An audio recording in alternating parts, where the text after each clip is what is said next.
Not all who call on his holy name will find their way, will feel no shame. Only those who follow the truth within, obey the Father, that's where life begins. All the loud voices, they lead astray, but Jesus is the truth, the only way.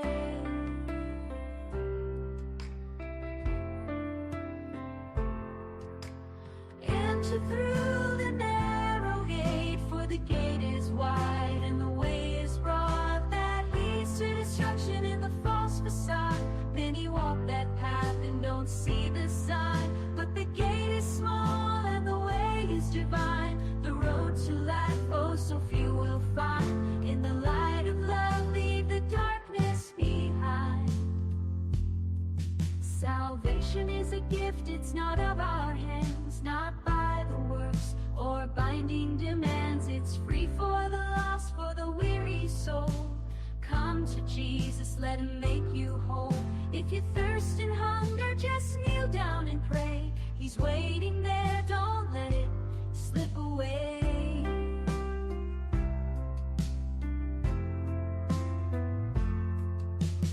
Enter through the narrow gate, for the gate is wide and the way is broad that leads to destruction in the false facade.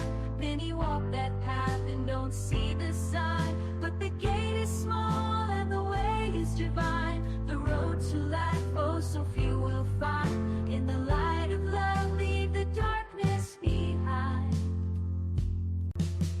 Enter through the narrow gate, for the gate is wide and the way is broad that leads to destruction in the false facade. Many walk that path and don't see the sign, but the gate is small and the way is divine. The road to life, oh, so few will find. In the light of love, leave the darkness behind. In the light of love, leave the darkness behind.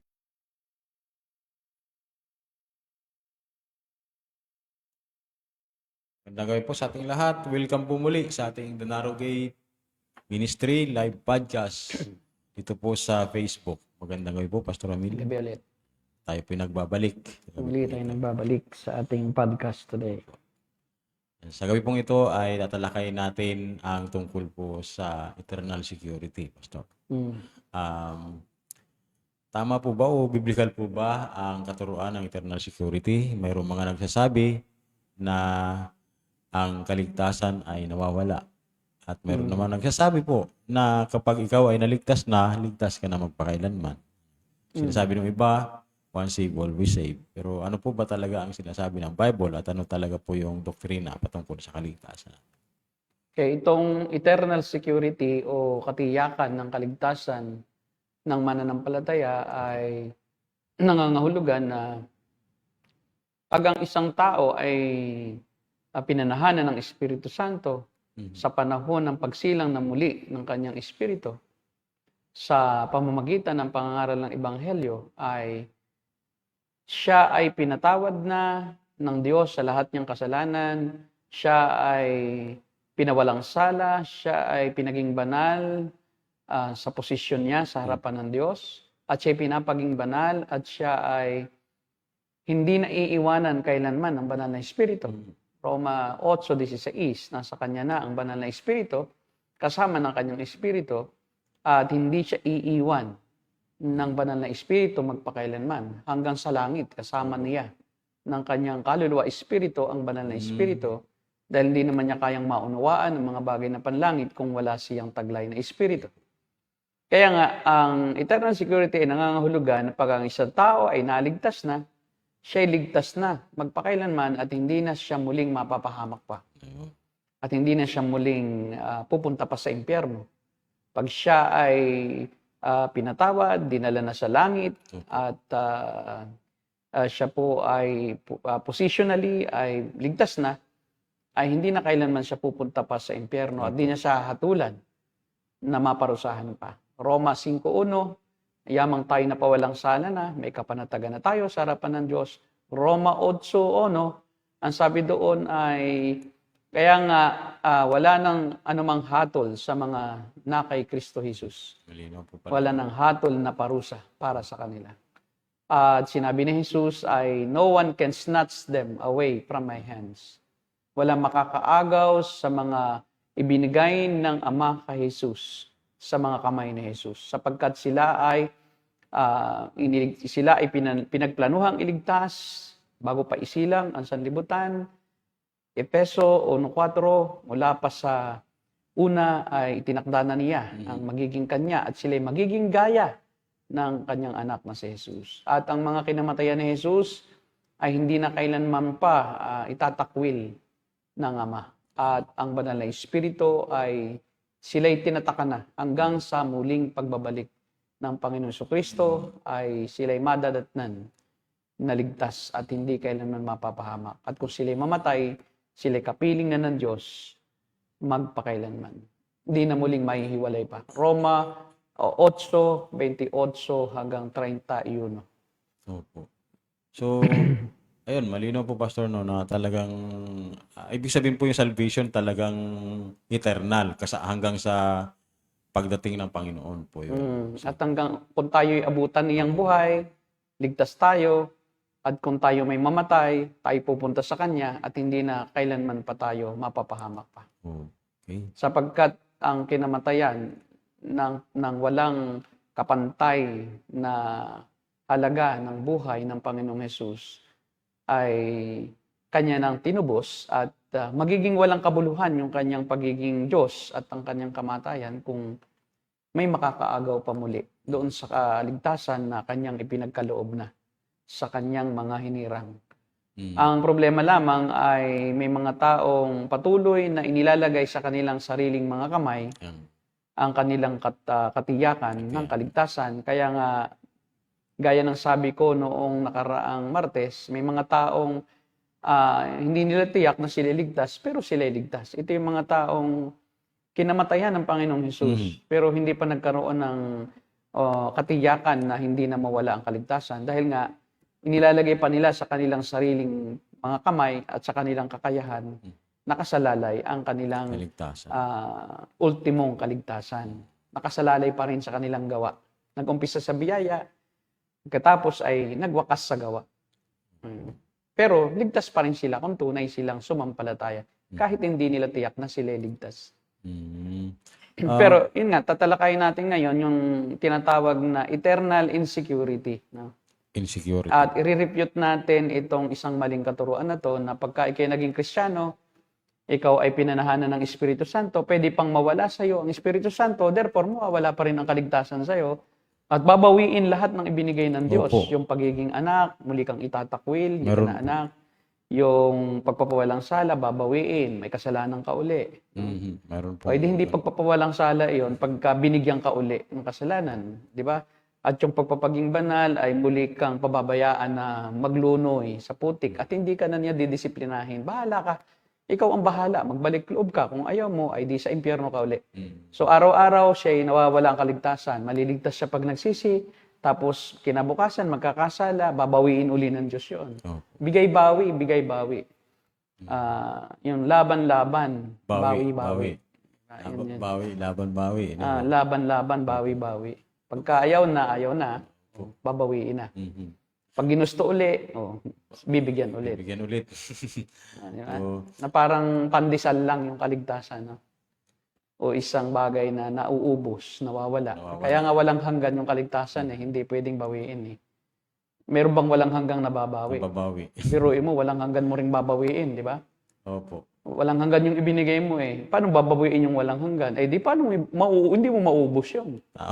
Di ba? Ibinigay mo na nga, walang hangganan, naubos mo. Paano? Hindi na yun walang hanggan. Para mahirap po yung... Hindi buhay na walang hanggan yung ibinigay. Yun ay buhay na may katapusan na baka sakaling maging walang hanggan sa pagkatapusan.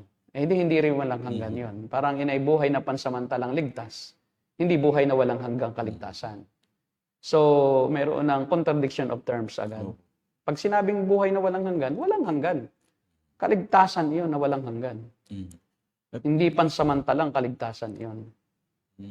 Pastor, mayroon po tayong dalawang video dito na nakita. Karamihan kasi na makikita kong video na tinatalakay talaga nila in defense sa internal security. Mga ilan lang eh. Ito pong dalawang ito ay pwede po bago kayo mag-discuss ay panoorin muna natin at tingnan natin Sige, kung tama tingnan po yung natin kung tama ang pananaw ng dalawang ito. yung una muna bro. Yung English. Si Vlad Sabchuk.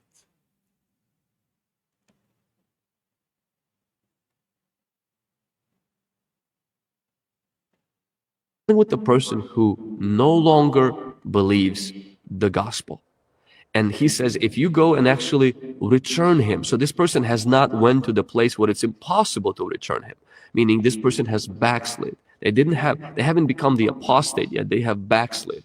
And he says that if anybody among you guys actually goes and bring him back, bring this unfaithful Christian back to God, then you're turning this Christian who at one point was good, now he became lost, you're saving his soul from death. Now, of course, James is not referring from physical death because this guy hasn't died. He's talking about spiritual death. Now, how can you save another Christian's soul from death if once saved is always saved? With the Okay. Maaaring ang tinutukoy niya dyan, sabi niya doon sa Aklat ni Santiago, no? Si Santiago. Doon sa verse 19. Dati good. Verse 19 to 20. Pakibasa mo nga ito. Ito kasi yung background niya, no? Para ma-refute natin. Kasi maaaring mali lang yung kanyang interpretation doon sa Santiago chapter 5, verse 19 to 20. No? Kasi yun yung tinutukoy niya, hindi niya binanggit yung Opo, text. Pero sinabi niya doon sa salitang English na how can you turn somebody from death, or how can you help save somebody from death if salvation is not lost? So, di ba? So, tingnan natin, no? Sa verse 19 and 20. Sabi po Okay, basa. mga kapatid, kung may kapatid kayong nalilihis ng landas at may isa namang umakay sa kanya upang magsisi, ito ang tandaan ninyo, sino mang makapagbalik sa isang makasalanan mula sa kanyang maling pamumuhay ay nagliligtas ng isang kaluluwa sa kamatayan at nagpapawi ng maraming kasalanan. Sabi po doon. Yan. Dito sa English is Mas malinaw po sa inyo. verse 19, my brothers, if one of you should wander from the truth, and someone should bring him back. Hindi naman sinabing nawala ang kaligtasan eh. Wandered from the truth. O nalihis ng landas, napunta sa kamalian. So, Iba po yung interpretation niya. ang sa kanya wandered to hell. Mali naman iyon. Kasi may mga Kristiyano na nalilihis ng landas. Pansamantala naaakay ng mga maling doktrina. Kaya nga, kung sino man ay mag-akay sa kanya patungo sa katotohanan, ay nagliligtas sa kamatayan. Opo. Pero yung kamatayan na yon ay, una, hindi nangangahulugan na tunay na naligtas agad yon, no? Na pagka napapunta sa katotohanan, ay tunay na naligtas agad. Kasi sinasabi lang rito, nasa katotohanan na yung taong yon. Pwede kasing siya ay nag-umpisa sa katotohanan eh, pero hindi ibig sabihin ligtas na yon. Opo. No, kasi ang problema dito, you don't equate somebody who is listening and abiding in the truth with somebody who is saved. Kasi pwede kasi na maraming tao na nag-umpisa talaga sa katotohanan eh. Halimbawa, mga anak ng pastor, halimbawa yung anak ni John Piper, no? O yung isang magandang halimbawa, yung anak ni Charles Swindoll. Di ba? At saka yung anak ni nitong si Charles Swindoll, na yung anak niya ay naging hindi na naniniwala sa inerrancy ng Bible, hindi rin naniniwala sa Trinity, no? May ganun siyang katuruan. Halimbawa, si isang reform na nag-aral sa the Master's Seminary, si Chan. Opo, si na Francis. nagpunta na sa Roman Catholic, no? Francis Chan. Si Francis Chan. So, very, ang tawag doon, sound ang kanyang teaching. Dati po. Dati. Ngayon, naniniwala na siya sa Roman Catholicism at siya ngayon ay naniniwala na sa transubstantiation na ang tinapay during the communion ay nagiging tunay na laman ni Jesus. At ang mumpo ay nagiging tunay na dugo. Sorry. Ngayon, hindi natin pwedeng sabihin ligtas na agad yung nag-umpisa sa katotohanan. Kaya posible na baka mapanumbalik at baka maging totoo. Dahil siya naman ay nasa katotohanan eh. So it doesn't mean na ligtas na yun. Maraming taong nagsimula sa katotohanan pero hindi pala tunay na ligtas. Si Judas, nakinig din sa katotohanan. Kasama rin ng Panginoong Jesucristo, kasama din ng mga mananampalataya, no? Kasama nila Pedro, nila Juan. Pero sa huli, nakita na talagang hindi siya tunay na ligtas. So hindi nangangahulugan na yung nag-wander from the truth o nag-wander sa error ay tunay na ligtas. Ang sinasabi lang dito kasi is tila ligtas itong taong ito. No? So maaring siya ay hindi pa ligtas. Bakit siya nag-wander sa katotohanan? Nawala. Pagkatapos ay nagpunta sa kasinungalingan. So pakayin natin muli. Baka sakali. Baka sakaling siya ay maligtas. No? Baka sakaling siya ay tunay Kasi di naman na natin, magkaroon ng... di naman natin po alam yung puso niya. Yes. Diyos So, yung ibig sabihin ng isang tao ay nakikinig, sumasamba sa Diyos at kasama sa iglesia ay ligtas na agad, no? Sa huli talagang malalaman. Kung hindi siya naakay muli sa katotohanan at di talaga tunay nagsisi, ibig sabihin talagang siya sa impyerno. Hindi nawawala ang kaligtasan doon. Kundi yung kanyang ang tinutukoy dito yung standing niya within the community of believers. It's not standing with God, but it's moral aspect ng kanyang pamumuhay. At yung kanyang pakikisama. Kaya brother eh. No, brother. Kasi even ang mga apostol na paglalangan din, no? Si Alejandrong Panday Tanso, no, tinutukoy ni Juan, ay nabautismuhan pa nga yun eh. Diba? Yung mga kasama nila Juan. Pero yung pala, in the end, aalis. At sabi nga, dating kasama natin sila, pero ngayon ay umalis na sila sa atin. Ibig sabihin, hindi talaga sila sa atin. So, hindi ibig sabihin, brother mo siya, kinikilala mo siyang kapatid dahil kasama mo siya, mahuhusgahan mo talaga na siya tunay na ligtas. Opo. Only God knows the heart of a person. Yun. If he is truly saved or if he is truly born again. Diba? Ayun, may mga verses po silang sinasabi, kagaya po pastor nitong Matthew chapter 7. No? Paano sabi dyan? Tumatawag din sa Panginoon eh. Pero ano sabi, hindi lahat maliligtas eh. Sabi nung iba. And then, ito, ginagamit din po nila na nawawala ang salvation talaga. Yan, pakibasa mo nga sa 1 John 2:19. Ito ay may relasyon dyan na dating nasa katotohanan, dating Opo. kasama nila Juan, dating born again, o kung ating ihahambing sa ngayon ay dating born again. Kasi nung panahon yun, wala pa namang word na born again sa mga Kristiyano, kundi mga Kristiyano lang. No? Pero tingnan natin kung totoo ba talaga na may mga tao na 1 John 2:19, may mga tao na dating kasamahan, no, brother talaga.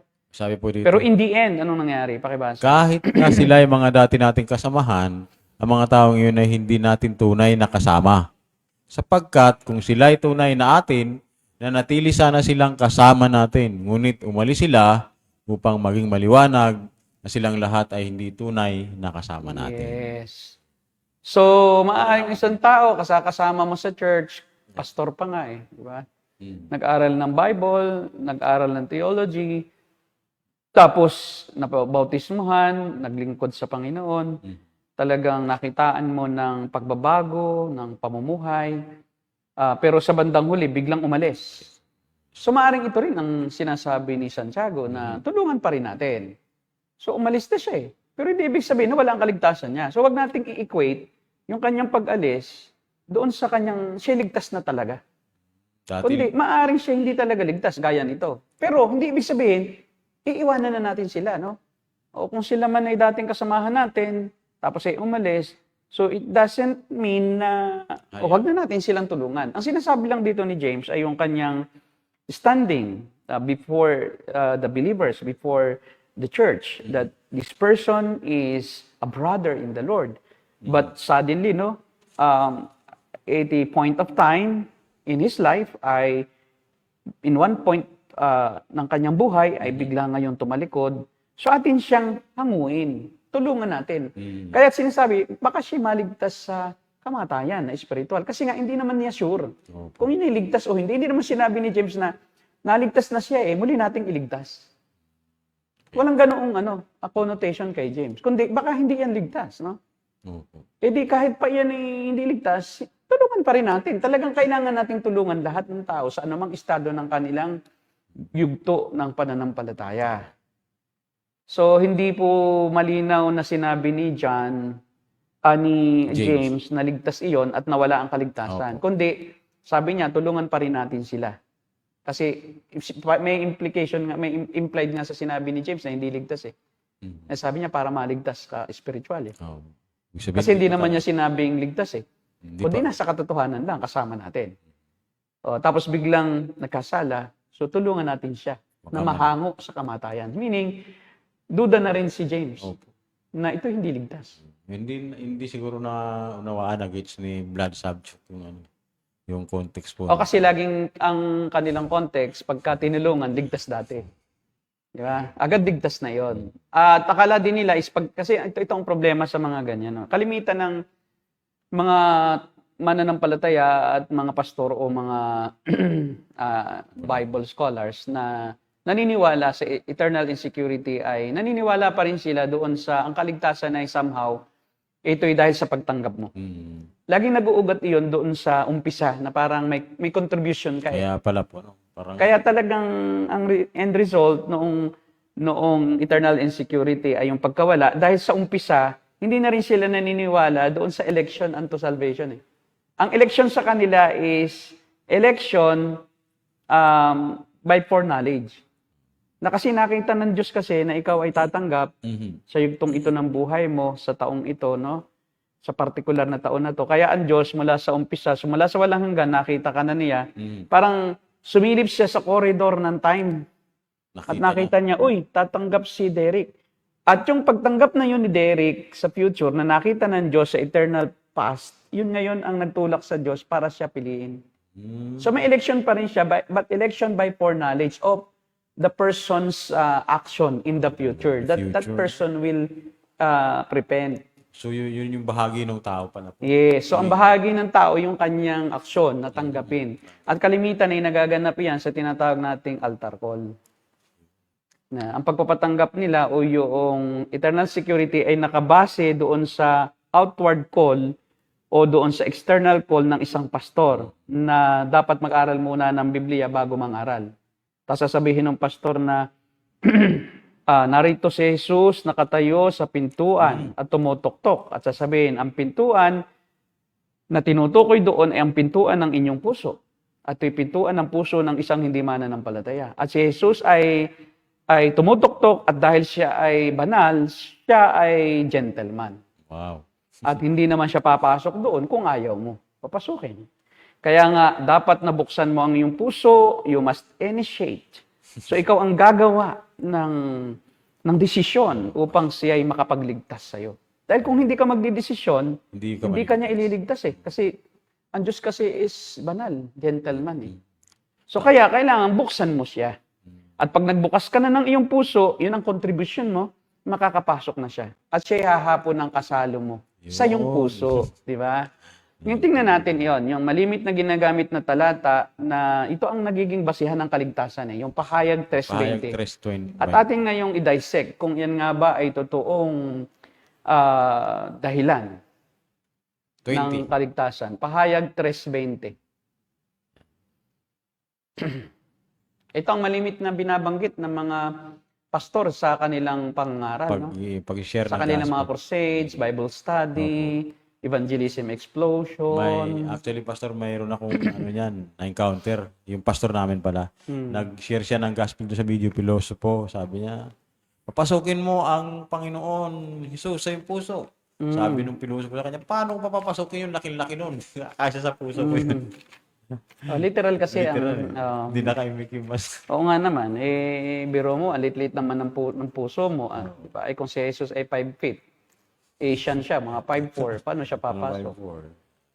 Yun, tingnan niyo kung ano yan, ang context niyan. Maling-mali po itong gamitin, kaya pag naligtas kayo, gamit ito, magsisi kayo dahil mali ang inyong batayan. Opo, mali ang batayan. Pero ganito, no, ginagamit pa rin ng Diyos kahit mali. Pero kukunti lang na toong naligtas. Yung iba talagang nagkaroon ng false assurance. Kaya nga, hindi tunay na ligtas. Sumama sa church, Iba. naglingkod, tapos yung church niya at ang pastor nila ay laging yung positive, ang preaching. Madali no? lang. Kaya binibaby, no, tayo ay gagaling, ikaw ay magsaya lang, no? Pag may problema ka, tumawa ka, no? Kahit walang pera, di ba't laging masaya? So, walang katotohanan, no? Pag wala kang pera, sasaya ka ba? Mahirap sumaya. Mahirap sumaya. Pero yung spiritual mo payapa, pero hindi ka pa rin Yun. masaya sa physical, di ba? Sa mukha mo. Emosyon. Gutom ka eh. Alam nga namang nakangiti ka, gutom na gutom ka. So, Gutom na. sira ulo ka noon, di ba? Apektado na. Apektado yung iyong emosyon. Hindi pwedeng walang emosyon ang tunay na tao. Di ka na tao pagka ikaw ay gutom na, nagtatawa ka pa. Eh, yun ay sinasabi na nga ni Brad Pitt, ay hindi, ni Charito na Ay, baka kulang ka na lang sa ayuda. Ayuda. Kaya ngayon ay nawawala ka na sa sarili. Kaya kami iyon ang kinokontra. Opo. Pakibasa yan. Sa- Pahayag 3:20. Basahin natin, brother. Tingnan mo, nakatayo ako at kumakatok sa pintuan. Kung di ringgin hinuman ang aking tinig at bubuksan ang pinto, papasok ako at kakain akong kasalon niya. Yan. So, di ba? Ang ganda nga naman. Dinagdagan po niya ng yung pinto ay dinagdagan niya ng puso. Pinto ng puso. Yung mga Ngayon, kung ikaw ay tunay na nagnanais na maging kalugod-lugod sa Diyos, kailangan na makiayon ka sa Diyos sa tamang paraan. No? Kung ano yung gustong pakahulugan ng Diyos, dun sa talatang iyon, yun din ang iyong paniwalaan. Hindi mo iibahin. Kasi pagka pinipilipit mo ang kamay ng isang tao, hindi mo yun mahal. Gusto mong pasunurin sa gusto mo. Ganun din ginagawa ng marami sa Diyos. Pinipilipit ang salita ng Diyos, pinipilipit ang kamay ng Diyos para pasunurin yung talata sa gusto niyang pakahulugan, para magamit niya at nang mas madaling maging Kristiyano. Oo nga naman, no, pagka tumaas ang kamay, siyempre, pag sinabing, gusto niyo bang maligtas? Taas ang kamay. Diba? Kahit pa, gustong itaas no? Pati aso, taas din ang kamay. Sino naman taong ayaw maligtas, di ba? Hindi yun ang tanong Ang tanong, gusto mo bang magsisi? Ganoon. Hindi yung gusto mo bang Diyos? Gusto mo bang maligtas? Wala Lahat pong gusto. kaligtasan kung walang pagsisisi. Ayaw namang banggitin yung pagsisisi. tataas ang kamay. Okay, may 5 nagtaas ng kamay, may 5 naligtas. Oo. Tapos yung hindi nagtaas, sa impyerno kayo. Sino namang gustong impyerno, di ba? Lahat tataas. Opo. So kahit yung manginginom, yung mga sugarol, Gusto yung nila mga adik, gustong maligtas. Sino naman taong hindi? So wag ang tanong ay gusto niyo bang maligtas? Yan ang tawag doon, rhetoric na lang. Alam mo na ang sagot Opo. Dapat ang tanong, gusto mo na bang magsisi at sumunod sa Diyos? Kasi yung Yun. kaligtasan is just fruit noong pagsunod. Pagsisisi. Yung pagsunod ay sign yon ng pagliligtas ng kaligtasan. Okay. Ngayon tingnan natin ang context ng Revelation chapter 3. Ang Revelation chapter 3, sulat iyan sa mga anghel ng iglesia.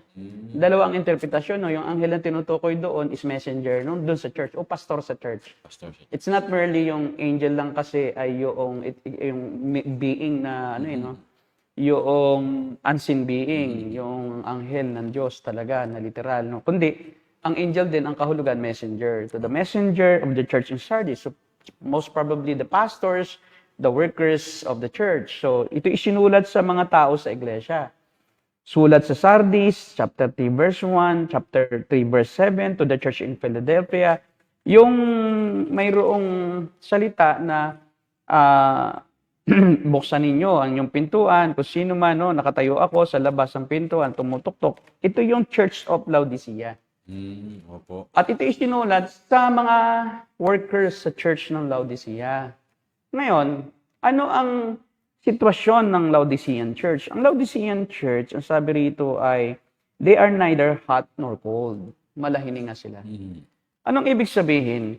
Itong mga mananampalataya doon sa church ng Laodicea ay hindi na satisfied sa kanya ang Panginoon. Dahil ang kanilang paglilingkod ay hindi na katanggap-tanggap. Bakit? Dahil sa kayamanan nila. So dahil sa kanilang kayamanan, masyadong nabaling ang kanilang atensyon sa pagpapayaman. Doon sa mga bagay na material na bunga noong pagiging mayaman. Yung ini-enjoy nila ang buhay.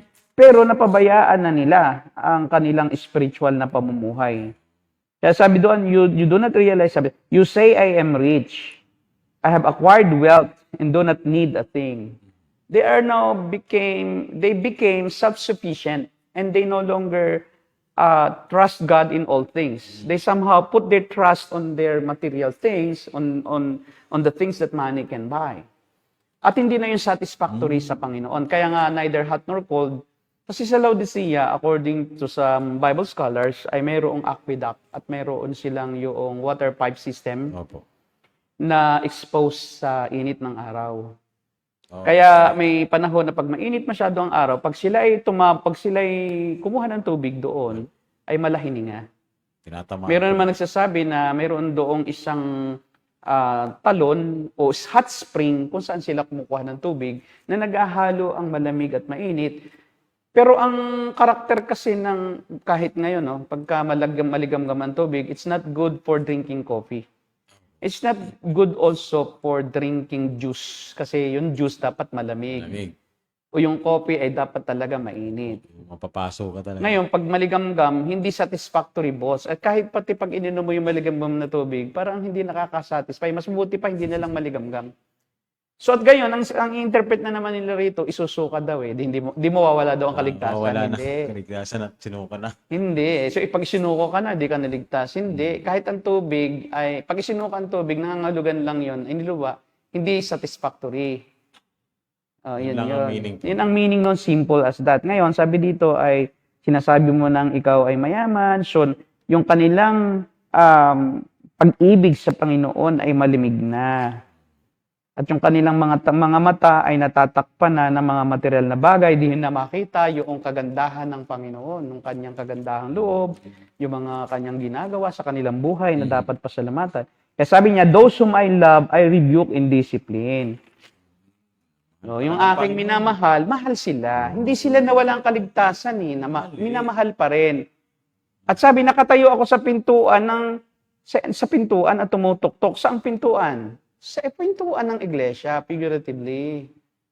Kasi yung iglesia, iniwan na nila ang kanilang ang kanilang magandang pakikitungo sa Panginoon. Na tila figuratively ang Panginoon ay nasa labas na. Pinilagay na sa labas. Kasi parang hindi na siya ang sentro ng kanilang buhay. Hindi na ang Panginoon ang ginagawang sentro. Pinalabas na siya sa kanilang iglesia na ang iglesia naging self-sufficient, ang Panginoon hindi na nila kinoconsult, hindi na sila mainit ang kanilang pakikitungo sa Panginoon, wala na yung kanilang desire to grow in knowledge, in zeal of God, in love for God. Kaya sabi niya, kung sino may magbukas at buksan ng pintuan ng church yon. Hindi mananampalatayang tao, Iglesia nga eh. Meron ba namang membro ng iglesia na maaring may nakakasingit, pero pag sinabing iglesia, this pertains to the children of God na. Ito yung presumptively lahat ay talagang nakakilala na sa Panginoon. Hindi ito mga salita para sa non-believers. At hindi ito puso. Ginagawa nilang figurative. Yes. Hindi, ginagawang literal. Literal. Ginagawang literal na puso. Tapos ay, ang Panginoon daw ay, totoo naman, ang Panginoon naman talaga ay gentleman. Pero hindi naman sa lahat ng pagkakataon ay siya yung iyong pasusunurin. Pag gusto ko niyang iligtas, ay sisipain niyang pintuan ng pusong yan. Sabi nga Kung ni tunay na Paul puso Washer, yan, at babasagin ka niya, di ba? Bakit ikaw masusunod? Abay, sobra namang ang Diyos nga ang may-ari ng ating buhay. Pagkatapos, hahadlangan mo siya, napakialamanan ka. Parang ang Diyos hindi makakapakialam sa tao kung hindi niya bibigyan ng kapahintulutan. So that's a wrong teaching. Very wrong teaching talaga. Talagang Kaya marami yung iyan ang dahilan. Kaya naging Kristyano. Kaya nga, pinalabas na nila di ba? Literal, wala na si Jesus. Ayaw ko na. Umalis na ang Espiritu, umalis na si Kristo, wala na siya sa buhay ko. Kaya ako uli ay impyerno na. Ngayon, bubuksan ko uli kung gusto ko. At para malangit ulit. para uli siya bumalik. Labas-masok ang Labas-masok, Panginoon sa Kristo. Kung literal mo yan, di labas-pasok kasi nawawala kaligtasan, di lalabas siya. Sasarahan mo uli. So, pag nag-umpisa ka sa mali, magtapos ka sa mali. Hindi ka pwedeng magtapos sa tama. Sa gitna hanggang katapusan, pag umpisa mo mali, mali lahat. Mali talaga. Kaya it's best to start with truth sa umpisa pa lang. Ako dati, yan din ang aking turo. Dami kong pinatanggap. Siguro, nakasulat pa ha. Very religiously sinusulat ko sa isang notebook. Nasa 300 katao yun. Ngayon, nagtataka ako kasi mahilig ako magpatanggap eh. Pagka ako'y mag-hold kami ng crusade, no, talagang tinitingnan ko kung sino-sino ang tumaas. Pinabibilang ko yan sa mga kasama kong kapatiran. No. Ilan ang tumanggap? Tapos magpapasalamat ang Panginoon. Salamat, nagpalakpakan, nagkatuwaan ng mga anghel sa langit na parang nahulaan ko, no? Na sa pagkakataong iyon ay tunay na naligtas talaga, no? So, yun, mga 300 plus. Ngayon, nagtataka ako, dumating sa punto ng buhay ko na bakit sa dinami-dami ng mga napatanggap ko at sumunod sa panalangin, bakit nabibilang ko lang sa daliri ng aking mga kamay at paa ang naglilingkod? Talagang pumunta at nanatili sa church. Karamihan, sa halip maligtas nga, namusong pa nga eh. Talagang nagpakasama. Nilabanan ang Diyos. Mayroon na sinasalaula ang kaligtasan na nagigitara sa church, siya ligtas, pero nakalima ng asawa. At sinasabi pa rin siya ligtas. Di ba? Pinapanindigan niya, siya tunay na Kristyano. Pero ang buhay niya, mas masahol pa kaysa nung hindi siya Kristyano. Ibig sabihin, wala po talaga siyang pagsisisi doon sa gano'n. Walang tunay. Pero nanganangan siya ligtas. Kasi nga, sinabi ng pastor na nasa puso ko si Jesus eh.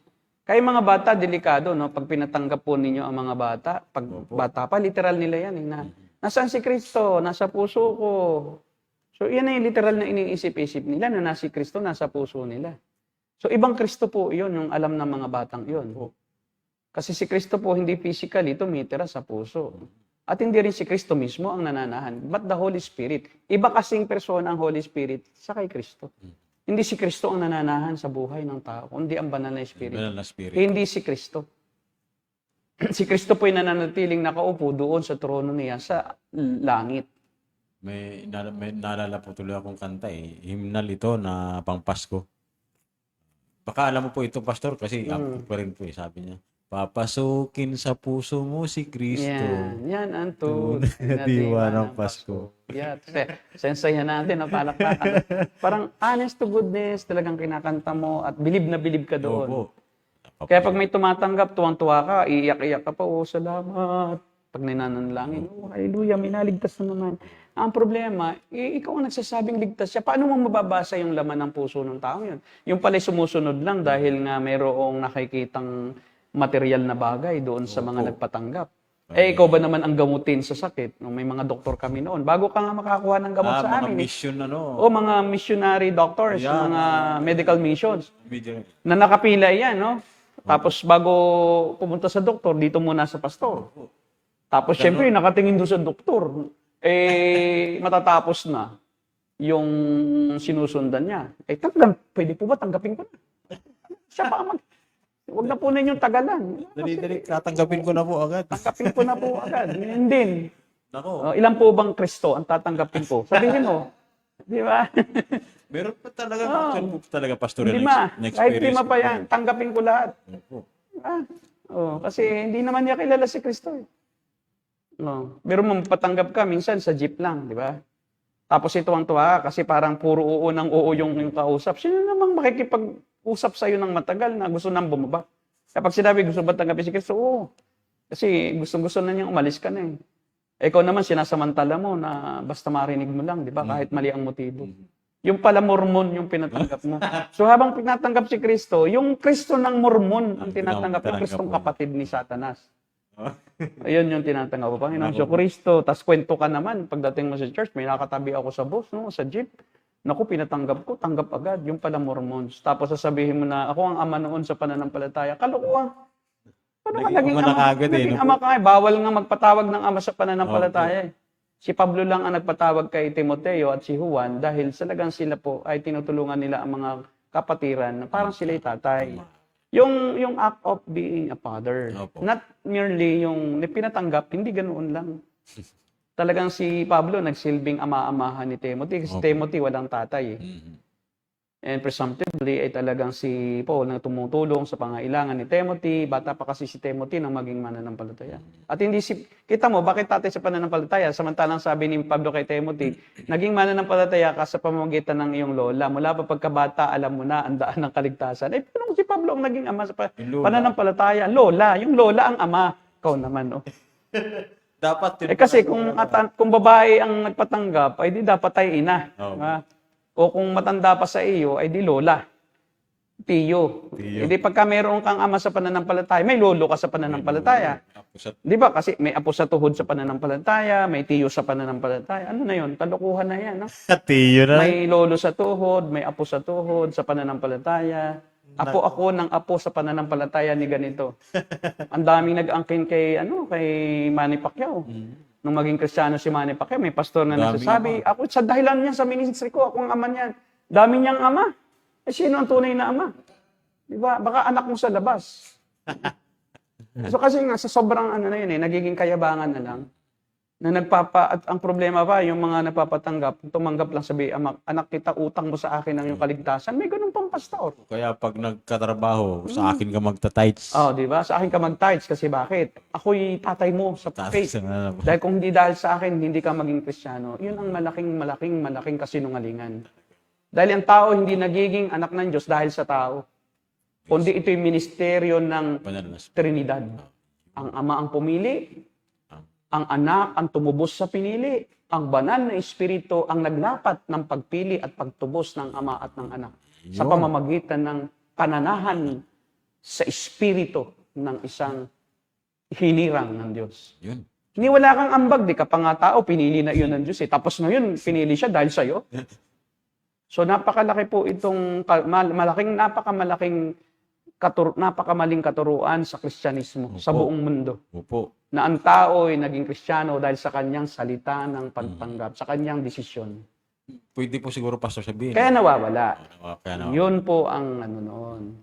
Pwede naman po siguro sabihin na, ay, kaya naging ginamit akong instrumento ng Panginoon para masiran siya ng gospel, ganun. So, pwede po siguro yung ganun. Hindi lang siya. Isa lang ako sa mga instrumento. Isa. Kasi pwedeng marami pang instrumento ang Diyos bago ka dumating sa buhay niya. Yun Dahil po. mula pa pagkabata, ang taong iyon ay binibigyan na ng Panginoon Diyos ng tidbits of yung plan niya ng salvation. Opo. Yung mga naririnig na niya kahit sa mga katolikong simbahan na may mga paring nagbabanggit ng Bible, hindi yung pari ang dahilan, kundi yung may salitang nabanggit ng pari. Lahat ng avenue kung saan ang salita ng Diyos ay naipapangaral, implicitly or explicitly kahit sa mga aklat na nababasa ng batang iyon. Ako, ang talagang tanda ko, ako ay nakaalam na mayroon palang ibang Diyos, malibang kaila San Isidro de Labrador, yung mga Santo Tomas. Akala ko yun ang Diyos eh. Pero nakabasa ako ng isang illustrated Bible ng Saksi ni Jehovah. Yung Old Testament book tungkol kay David. Tapos doon sa sinabi ni David na sa pangalan ng Diyos na si Yahweh, ang Diyos na buhay ng Israel. Doon ako, pasay ko, ako ang edad ko noon, mga 7 to 9 years old pa lang. Meron na sa aking iba pala yung Diyos nila. Biro mo, gano'n. Kasi ang ipinumulad sa akin Diyos ng lola ko na magdadasal ay hindi San Isidro. Kasi lagi sa amin si San Isidro. Yung may kalabaw. Opo. At saka si San Roque, dalawa yan. Yun namang may aso. Kapag lumuhod ka doon sa kay San Roque, pati aso niluluhuran mo. Di ba? Kasi yung aso nandoon sa paanan ni San Roque. Lumuhod ka kay San Roque, pati aso sinamba mo rin.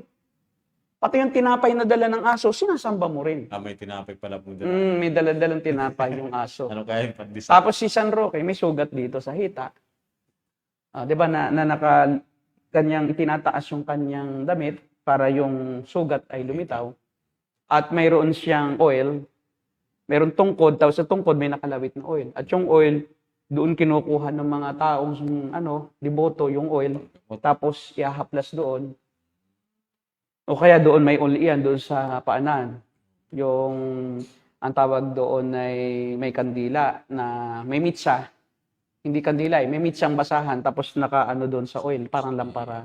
Tapos yung oil na yon doon dumudukot ang tao ng oil. So lahat na ng sakit sa balat, naroon na sa sugat. Kung may kurikong iyon, nandun na. naroon na. Kung may virus iyon ng noong Eczema, naroon na yon. So lahat na ng mga sakit naroon na. Hawa-hawa na. Tapos meron siyang hawak-hawak na yung bulsa, doon sinisilid ang abuloy. Ay, Ako naman ang nagnanakaw. Oo, kasi nung bata pa ako, yun ang ginagawa ko. Kasi hindi ko alam naman na masama yun kasi nagugutom ako eh. wow. So nangungupit ako kay San Roque. Di ba? At ibinibili ko ng baon. So kaya nga po, hindi totoo yan. Yan po ay malaking kalapastanganan sa Diyos. Yung sabihin mo na naligtas ka dahil sa sarili mong pagsasalita, paggawa. Dahil ang kaligtasan ay biyaya, hindi sa gawa. Pati yung iyong pananampalataya ay regalo din ng Diyos. Pakitingnan ang Efeso 2:8 hanggang 9 at 10. Tingnan natin to. Ano ba ang kaligtasan? Ito ba'y sa iyong gawa? Iyon ba'y sa pagpapapasok mo, sa puso mo kay Kristo? Para siya gawin mong... Biro, minsan sasabihin ba, gawin mo siyang Panginoon mo. Biro mo, ginagawa mong Panginoon ang Panginoon. Sino ka para gawin mong Panginoon? Siya'y Panginoon na siya kahit hindi mo siya gawin. Ayaw mo lang sumunod. Subversibo ka sa Panginoon. Kahit hindi mo siya kilalanin eh. Kahit hindi mo siya kilalaning Panginoon, isang araw ay magsisisi ka sa lahat ng iyong mga nasinapit na bakit ako nagkaganito, di ba? Yung pala'y tunay na siya ang Panginoon. Haharap ka kasi kay Jesus isang araw sa dakilang paghukom sa Great White Throne Judgment kung hindi ka Kristiyano. Talagang siya pa rin ang kikilalanin mong Panginoon. Pero ayaw mo lang sumunod. Gagawin mo pa siyang Diyos, ano siya? Dati hindi Diyos. Pero saan ka nakakita ng Diyos na ginawa mo? Hindi Diyos iyon. Diyos-Diyosan yun pag ginawa mo. Pakibasa. Sapagkat dahil sa kagandahang loob ng Diyos, kayo ay naligtas sa pamamagitan ng pananampalataya. At ito'y kaloob ng Diyos at hindi mula sa inyong sarili. Hindi ito bunga ng inyong mga gawa, kaya't walang may pagmamalaki ang sinuman. Kita mo, ang mga tao ngayon, pag nagpatotoo, mga born again, alam mo paano ka naging Kristyano? Papatotoo sa... Alam po ninyo, siguro nakita po ako ng Diyos na ako po yung mabuting tao. Dahil po nung una, kasama po ako ng magulang ko sa pagluhod doon sa pintuan ng Quiapo hanggang sa altar. Kaya po siguro nakita ng Diyos na ako po talaga ay tapat sa Kanya. Biruin mo. The future ay tapat. Di ba? Ang Diyos pa ngayon ang siyang may utang na loob sa iyo, kaya Kanya iniligtas dahil tapat ka eh. Utang ng Diyos sa iyo yung pagliligtas sa iyo dahil kailangan Kanyang iligtas eh. Samantalang ang lahat ay nagkasala, walang sino mang karapat-dapat sa paningin ng Diyos. Ngayon, dahil sa doktrina ng pagtanggap, nabaligtad na. Ako ngayon ang dahilan. Siguro nakita ko. Kaya tinanggap ko siya noong may mangaral. Kaya pasalamat sa akin ang Diyos. Kung hindi ko siya tinanggap, hindi niya ako mailigtas eh. Kawawa siya, kaya heaven Kawawa is naman. not heaven if we are not there in heaven. So, para masatisfy daw ang Diyos, ay dinala na niya ang heaven sa lupa. Dinala sa lupa. Dahil hindi daw siya magiging masaya kung wala ang tao doon. Biruin mong malaking kalapastanganan sa Diyos. Na inagawa mo na ng kaluwalhatian ang Diyos at ang kapangyarihan ang Diyos. Na ikaw na ang Diyos. Na ikaw ang gumagawa sa Kanya bilang siya'y Diyos mo. At ang Diyos ay umiiyak at hindi. Kaya nga mayroong mga napapatanggap na kawawang Jesus. Kawawang Jesus. Kasi pag hindi tinatanggap, kawawa talaga sa Kanya si Jesus. Nagmamakaawa. Ayaw papasukin. Nagmamakaawa Kawawang Jesus. Pag tinanggap ko. Poor Jesus, knocking at the heart, on the door of your hearts, and you refuse. Poor God. Tama. Para sa iyo ang Diyos kawawa. Pero ang tamang katuruan, ang kawawa yung tao. Walang Diyos na kawawa. Nakakita ng Diyos na kawawa, kaya Kanyang pitikin isang pitik lang niya sa iyo, timbuwang ka na. Kailan di Na malalagutan ka ng hininga sa isang iglap pag gusto ka na niyang bawian ng buhay, kahit ayaw mo pa. Okay, sabi doon, Efeso 2:8 and 9. Sa biyaya kayo naligtas. Diba? Sa pamamagitan Sa ng pamamagitan ng- pananampalataya. Alam mo yung sa Greek kasi, napakahalaga ng arrangement ng salita. Doon sa biyaya, by, sa English ginamit, by, ay, ang ginamit doon sa Greek ay, yung by ay, yun ang merit. Yan ang merit. Yun ang merito. Yun ang talagang dahilan. Sabi rin ni John Calvin, yung by ay meritorious cause. For by grace, through faith. Yung through ay dia. Yung through is instrument. Through lang through sa pamamagitan lang noon. Pero talagang ang dahilan by yung grace. Yung grace ang dahilan. Kaya ka naligtas ay dahil sa biyaya. Dahil sa biyaya. Sa pamamagitan, through faith. So yung faith is instrumental cause lang. Para ma-appropriate mo o maunawaan mo yung biyaya, binigyan ka ng faith. Ngayon, tingnan mo yung kasunod sa biyaya at ito'y hindi mula sa inyong sarili. Doon sa Greek talaga, nang i-translate yung Greek na yan, na Ephesians 2:8 and 9, isinalin sa English, tama, no? Nilagyan nila ng slash o dash. Sa ibang saling Tagalog, nilagyan ng dash. Sa iba naman, colon o semicolon, dalawang tuldok.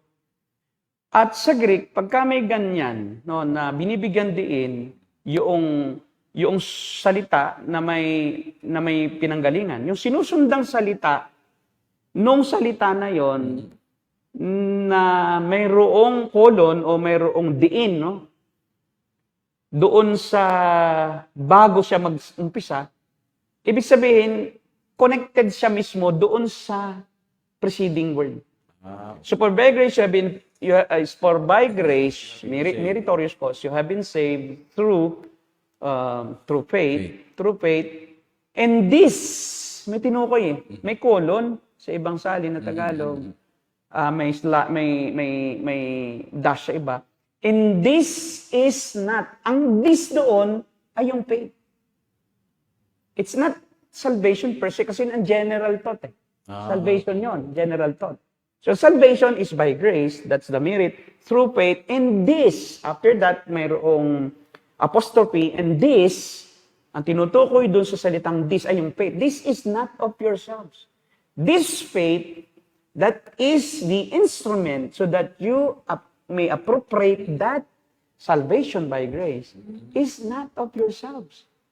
Even the faith that we have used to understand salvation is not the faith that we have before we become Christians. Opo, It's mali. not human faith. It is the faith whose author is Christ. Remember, Jesus is the author and finisher of the faith. That faith is Christ as the author. It's not yours. It is produced by regeneration. When you are regenerated, instantly, that faith is produced because the Holy Spirit is the one who regenerated you. Mali. And therefore, that faith will be born out of that event ng regeneration. Automatic. And then automatically, you will understand salvation by grace. Kaya Because maka- that faith is the instrument that we have used to appropriate. It is the gift of God. Wala kang kaambag-ambag talaga. So napakalinaw po, Pastor, no? And you were dead. Paano ka magkakaroon ng faith if you Pa were lang sa dead? una ng mga talata. Di ba, Ephesians chapter 2, no? Before yung verse 8, Ephesians chapter 2, verse 1, alalahanin tayo, isang context yan, isang chapter. Before you were dead in your trespasses and sins. O, paano ka magkakaroon ng faith ng sarili mo, na totoong faith kung ikay patay? O, di ba, sa kaya nga, yung faith mismo is result of regeneration.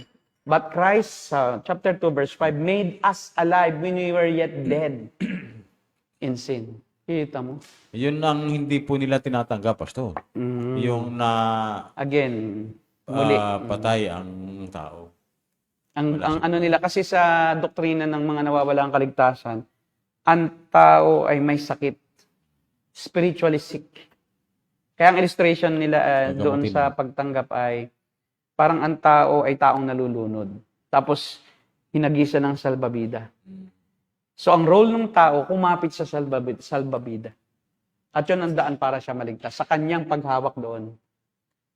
Sa atin naman, ang tao, nakalutang nakalansay na. Hindi kailangan ng salbabida.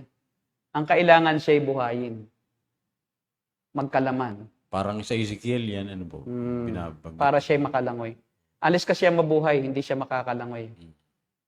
So, ang Diyos din mismo ang nagbigay ng kakayahan sa isang patay sa spiritual upang kanyang maunawaan ang kaligtasan sa pamamagitan ng banal na Espiritu. Yung Pastor, sinasabi doon na death, spiritual death, ito ay simple na nangahulugan po ba na wala lang siyang kakayahang umunawa ng mga spiritual things? Yes. The spiritual death means the spirit of man has no ability to understand spiritual things. But the spirit is functioning, but it has no power to understand the things of God. 1 Corinthians 2:14, pakibasa mo. 1 Corinthians 2:14, yan yung sinasabi ni Paul. Ang isang taong patay sa espiritu ay walang kakayahan. Yan yung spiritual death. Yan. 1 Corinthians 2:14. Sapagkat ang taong hindi nagtataglay ng espiritu ay hindi kayang tumanggap ng makaloob mula sa espiritu ng Diyos. Yan. Para sa kanila, kahangalan ang mga iyon at di nila nauunawaan. So, tingnan natin, no? Wala bang espiritong sarili ang taong hindi pa binuhay sa espiritu? Meron, sa verse Meron. 15, tingnan mo. Verse Na- 15. nau- Tuloy mo. Nauunawaan ng taong nagtataglay ng Sa 12, naroon yan.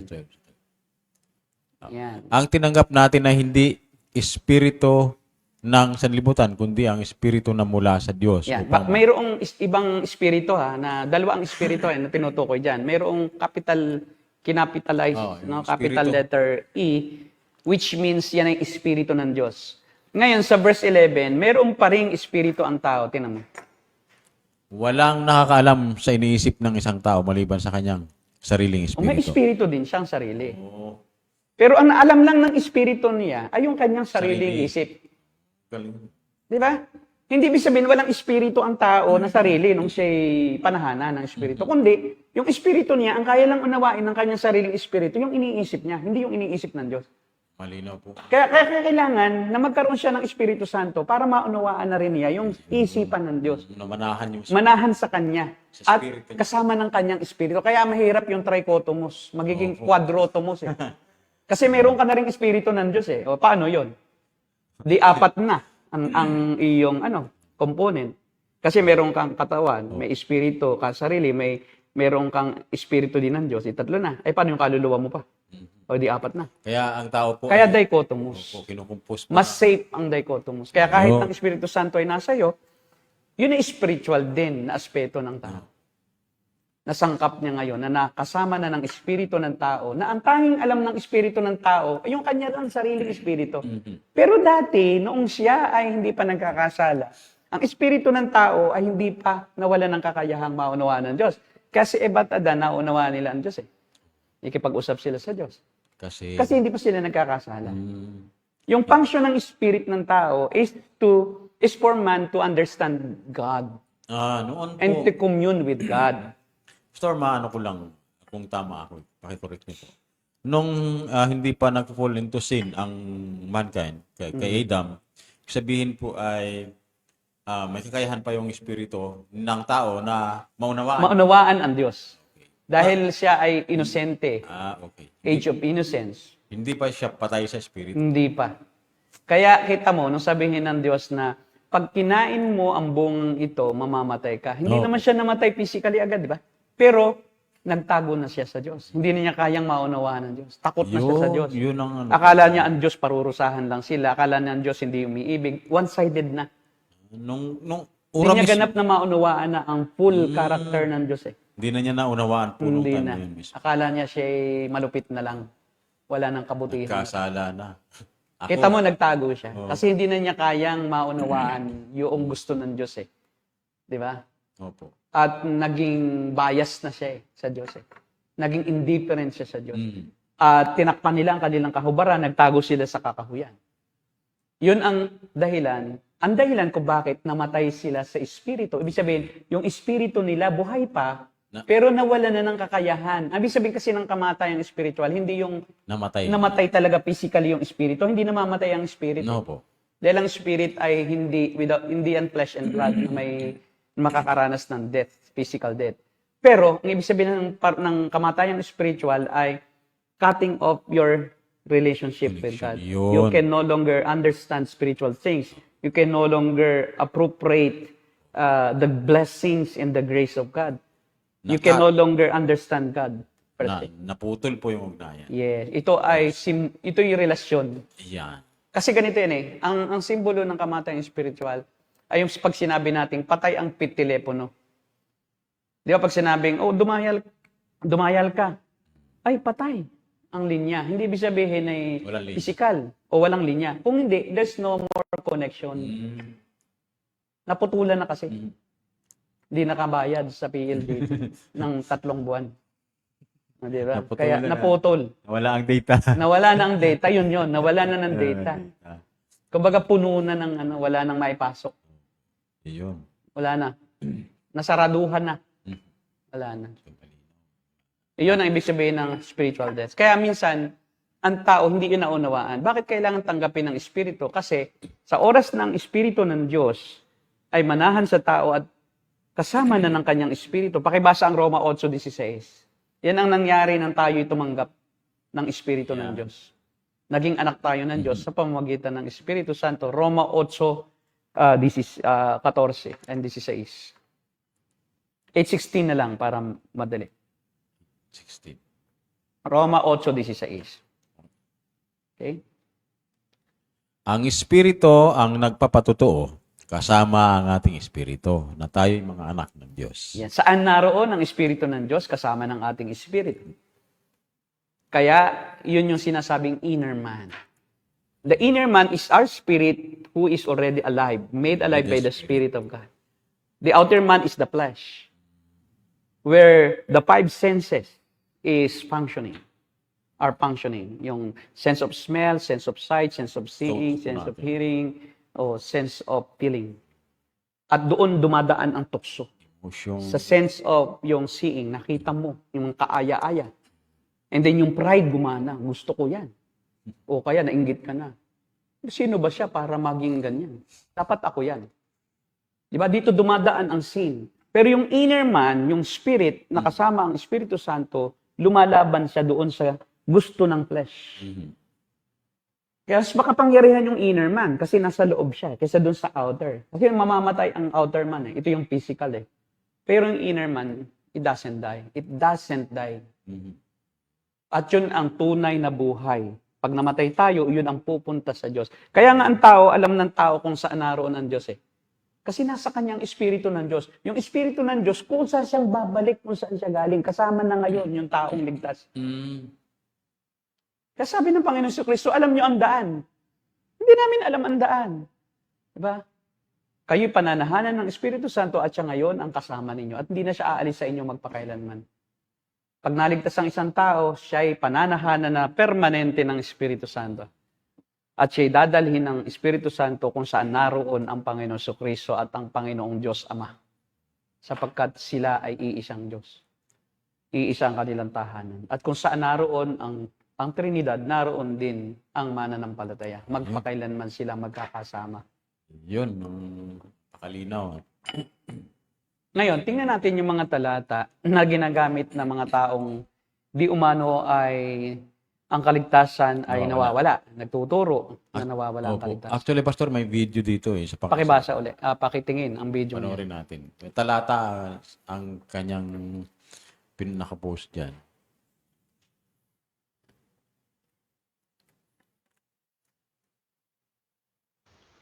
Nawawala ba ang kaligtasan? Ang sagot, oo. Halika at alamin natin. Yung ginamit niyang verse yun. Ang mga taong nakakilala na kay Hesukristo na Panginoon at tagapagligtas ay tumalikod na sa kasamaan ng mundo. Ngunit kung muli silang bumalik sa kasamaan at maging alipin muli nito, mas masahol pa sa dati ang magiging kalagayan nila. Mas mabuti pang hindi na nila natagpuan ang landas patungo sa matuwid na pamumuhay, kaysa sa natagpuan ito at talikuran lang sa bandang huli ang mga banal na utos na ibinigay sa kanila. Bagay sa kanila ang kasabihan, ang aso'y kumakain ng suka niya, at ang baboy paliguan man ay babalik din sa kanyang lubluban. Yan. Hindi na bago eh. Hindi. Ang aso, naging aso pa rin siya. Aso pa rin ba? Ang baboy, baboy pa rin. Pero pwede talagang makakilala kay Kristo. Ang demonyo, kilalang kilala si Kristo. Opo. Sumasampalataya pa nga kay Kristo. Nang si Kristo nga, di ba, magpalayas doon sa mga espiritong nakapasok o nakaposes doon sa Gadareno, no? Nagmakaaway yung Gadareno. Jesus, anak ng Diyos, kilala rin. Kilala, anak ng Kaya hindi pwedeng sabing nakakakilala kay Kristo, ligtas na. Nanginginig pa nga. Nanginginig pa eh. Ang demonyo nga, sumasampalataya ka, Santiago 2:19, sa isang Diyos, mabuti yan. Ang demonyo rin, sumasampalataya rin niya at nanganginig pa. Nanginginig pa. Takot na takot. Opo. Nakiusap pa mga yung masasamang espiritu doon sa nasa Gadareno eh. Sabi niya, pulutong eh, ang masamang espiritu. Nakiusap kay Kristo. Nagmakaawa, wag mo kaming hatulan. Sabi naman ng Panginoon, hindi pa naman ngayon eh. Pero sabi nila, pabayaan mo kaming pumasok sa mga baboy. O, sige, pinahintulutan ko kayo. Pumasok sa baboy at nangalunod yung mga baboy.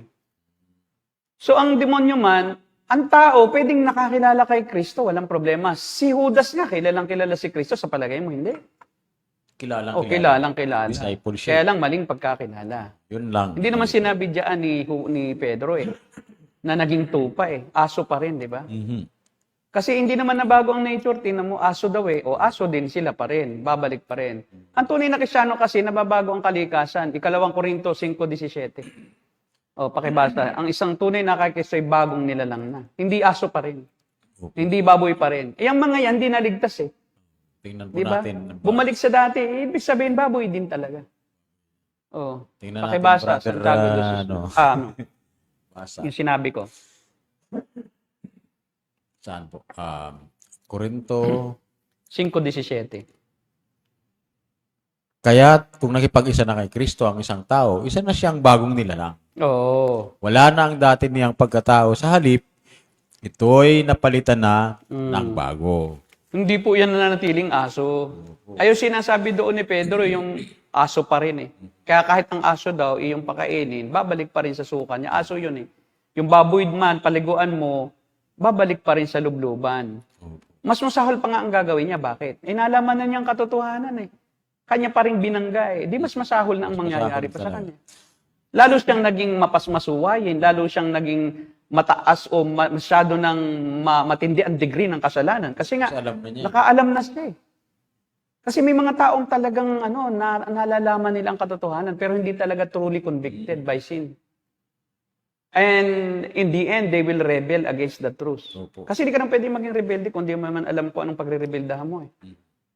Diba, itong mga taong ito, somehow napasama sila sa church. Alam din ni Pedro na may mga talagang aso lang din na natiling aso. Hindi po kasi aso ang Kristiyano, ang tawag sa kanya tupa eh. Tupa. Wala. At saka, Pastor, kung tupang tawag sa Kristiyano, sa Bible, nowhere in the Bible makikita po natin na mayroong aso na naging tupa.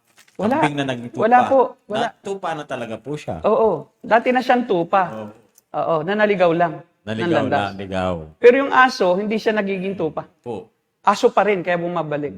Ibig sabihin, hindi talaga tunay na Kristiyano yung inilalarawan ni Pedro doon. Opo. Kaya maling gamitin niya. Maling gamitin iyon na iyon naligtas. Nakaalam lang ng katotohanan, pero hindi ligtas. Gaya ni Judas, alam ang katotohanan, pero hindi ligtas. Gaya ni Satanas, alam ang katotohanan, pero hindi ligtas kailanman si Satanas. Hindi siya rin maliligtas kailanman. Walang pagkakataon siya magsisi. Dahil hindi naman siya magsisisi na. Dahil tinakda na siya sa kapahamakan. Opo. Tandaan po natin na si Judas po, hindi siya ligtas ha. Oo. Baka mamaya sabihin po ninyo ay nagsisi si Judas eh. Kaya nga Di ba? binalik niya yung yung 30 ano bang O, ano ang tawag sa mga Kristiyano? Aso ba?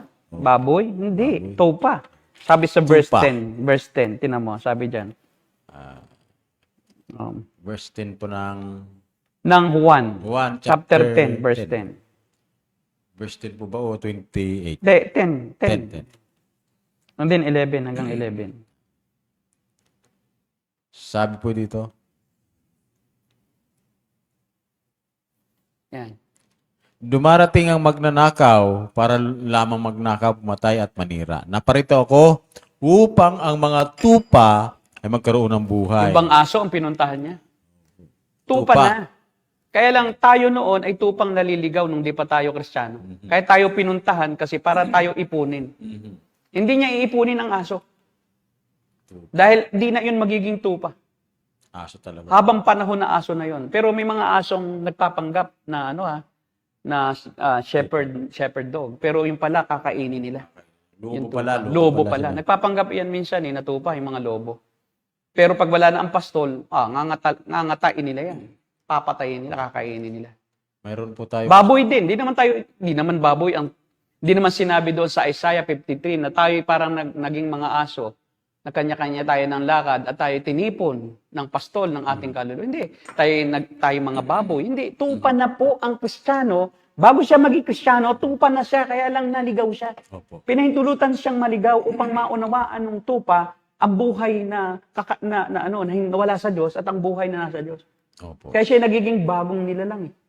Di ba? Nababago siya. Tama po. Pero hindi nagbabago ng pagkatupa. Tupa pa rin. Kaya lang, nababago ang kanyang puso.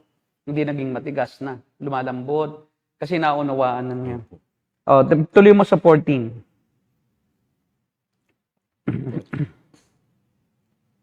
Diyan, sa verse 14 dyan. Yan. Ako nga ang mabuting pastol. Kung paanong kilala ko ng Ama at siya ay kilala ko. Gayon din naman, kilala ko ang aking mga tupa at ako na may kilala nila. At iniaalay ko ang aking buhay para sa aking mga tupa. Sino inalay ang tupa, ang buhay? Sa aso? Kayong mga asong yun, di maliligtas yun. Sa tupa. Kasi hindi naman silang kinamatayan ni Jesus. Eh. Yung mga baboy, babalik yan sa labangan. Kasi hindi naman yan kinamatayan ni Jesus. Hindi nila ma-appreciate yung ginawa ng pastol. Kasi hindi naman sila tupa. Eh. Likas silang marumi, likas sila na babalik. Pero pwede yan na magkunwari na sila'y Malinis. katulad Katulad ng mga tupa. Tupa. Yan. At sabi nga rito, paanong mawawala ang kaligtasan? Ano ang sabi rito sa verse, dyan din sa chapter na yan. O ang sabi rito, yan. Sa verse 15. Yan. Pakibasa din sa verse 15. Yan. Yun nga, ako Yan, nga, verse 16, brother. mayroon akong ibang pang mga tupa na wala pa sa kulungang ito, yung mga naliligaw po siguro tupa. Kinakailangan sila ipasok ko rin pakikinggan nila ang aking tinig. Sa gayon, makakaroon ng isang kawan na may isang pastol. Yun, di ba? Opo. So talagang mayroon siyang kulungan. Hindi yan makakabala. Tama po. Pag ang Panginoon ay gumawa ng kulungan, ay matibay yun. Hindi siya pababayaang makalukso sa kulungan na yun. At yun ay ang iglesia na yung totoong tunay na tupa, hindi yan kailanman talaga mawawala. Pero yung mga umalis, hindi yung tunay na tupa. Pero hindi po ito yung iglesia. Hindi yung iglesia ni Cristo na simbahan. Ha? Hindi yon. Okay. So ano pa ang mga verse na ginagamit nila para pabulaanan yung eternal I security? think yung Hebrews chapter 6. No? Pakibasa mo yan. Magandang Chapter point. 6 verse 9 ba yun? Paliwanag natin yung Hebrews. Sikat na sikat yan na ginagamit ng mga nagsasabi na pag kayo hindi na kayo sumampalataya, lalo pag di na kayo nag-tithes, yan ay meaning na humihina na ang pananampalataya mo, kapatid. Sige Hebrews lang. chapter 6, I think sa verse, verse 9. 4 and 6. Verse 4 and 6. Ayan, dyan yan. Hanggang 6. Verse 4 and 6. Hanggang verse 6.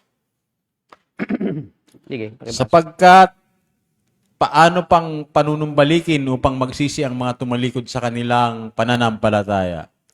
Dati naliwanagan na sila. Nakalasap na ng makalangit na kaloob at naging kabilang sa mga tumanggap ng Espiritu Santo. Nakalasap na rin sila ng kabutihan ng salita ng Diyos. Nakadama ng kapangyarihan ng Diyos na lubusang mahahayag sa panahong darating.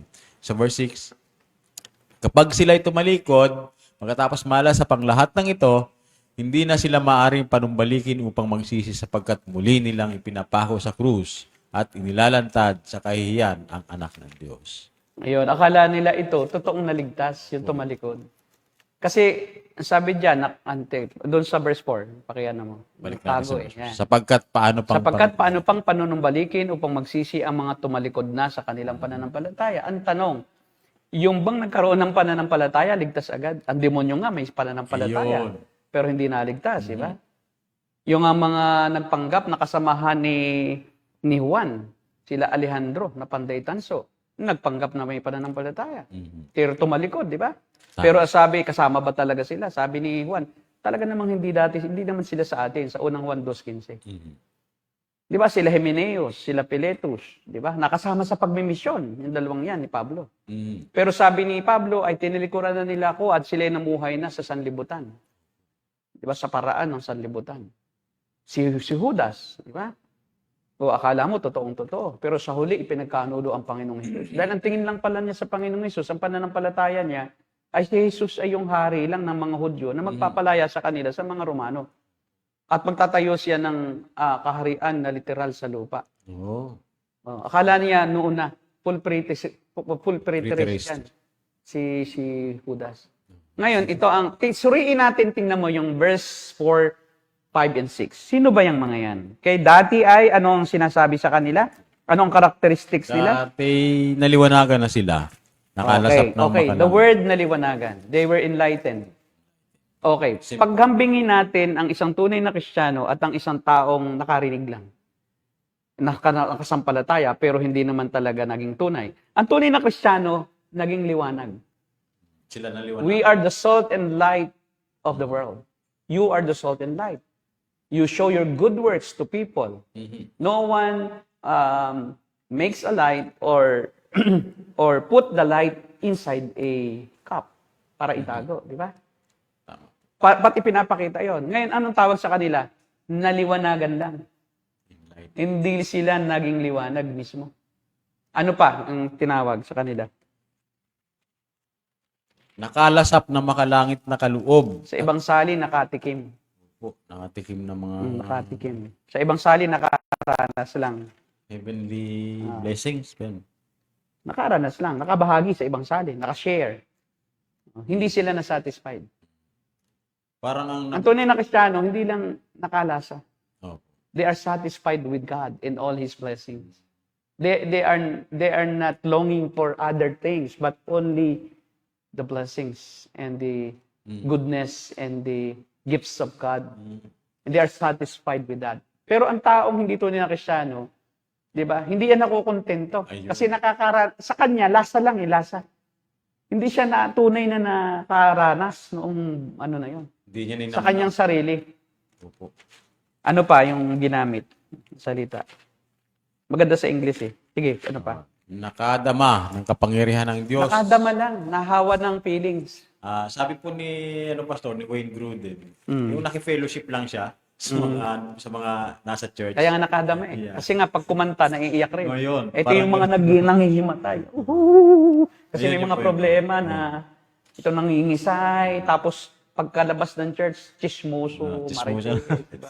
Sogal, babae, alak, Alak, sabong. ABS-CBN, casino, Sabong. sabong, lahat na. Pero pagpasok sa church, talaga namang parang Kristiyano. Emotion. Ang galing kumanta. Di ba? Feel na feel. Kaya nakakadama lang. Pero hindi namumuhay ayon sa kanyang naramdaman, sa kanyang naranasan. Dahil external lang eh. He is not, hindi siya pinanahanan, indwelt by the Spirit. Ano pa? Ano sabi dyan? Verse 5. Sa 6. Wala. Kapag sila'y tumalikod pagkatapos. Di ba? Dito sa English, tingnan mo. It is impossible for those who have once been enlightened. Dahil naliwanag, na-enlighten lang. They did not become light. Who have tasted the heavenly gift. Nakatikim lang. Hindi sila na-satisfied. Who have shared the Holy Spirit. Nakabahagi lang. Hindi pinanahanan. Dapat sinabi, who are indwelt. They were never indwelt. They shared. Nakabahagi. Diba? Kasi nahawa dahil nasa church eh.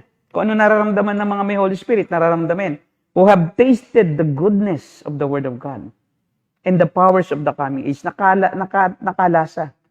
If they fall away to be brought back to repentance because to their loss, they are crucifying the Son of God all over again and subjecting him to public disgrace. Tingnan mo. Bakit ko sinasabing hindi yan Kristiyano? Meron po kasing qualifier, identifier sa verse 9. Tingnan mo. Ano sa verse 9? Pakibalikan mo. Balikan natin. Hebrews chapter 4, verse 9. Ayan. Oh, mga minamahal. Biglang gumanon eh. Mm. Kahit ganito, ang sinasabi namin, natitiyak namin na nasa mas mabuti kayong kalagayan patungkol sa inyong kaligtasan. So, mayroong dalawang grupo ng tao. Ito yung unang grupo ng tao. Ito yung pagka sila ha? Hindi sinasabing kayo. Sila yun. Pagka kayo'y tumalikod, kayo ay muli niyong ipinapako. Hindi, kapag sila. Once they have been enlightened. Sila'y naliwanagan. Hindi naman sinabing kayo'y naliwanagan. Hindi kayo yun. Bakit? Sa verse 9 sinasabi, sa bagamat tungkol sa inyo, hindi yung tungkol sa kanila. Ito yung tungkol sa kanila na nagpanggap na ligtas, na nawala na at talagang hindi ligtas. Pero tungkol sa inyo, mga kapatid, ang sabi niya, even though speak like this, their friends, we are confident of better things in your case.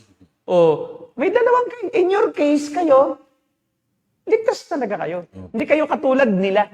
Yung mga O, na tumalikod. Kasi naliwanagan lang yan eh.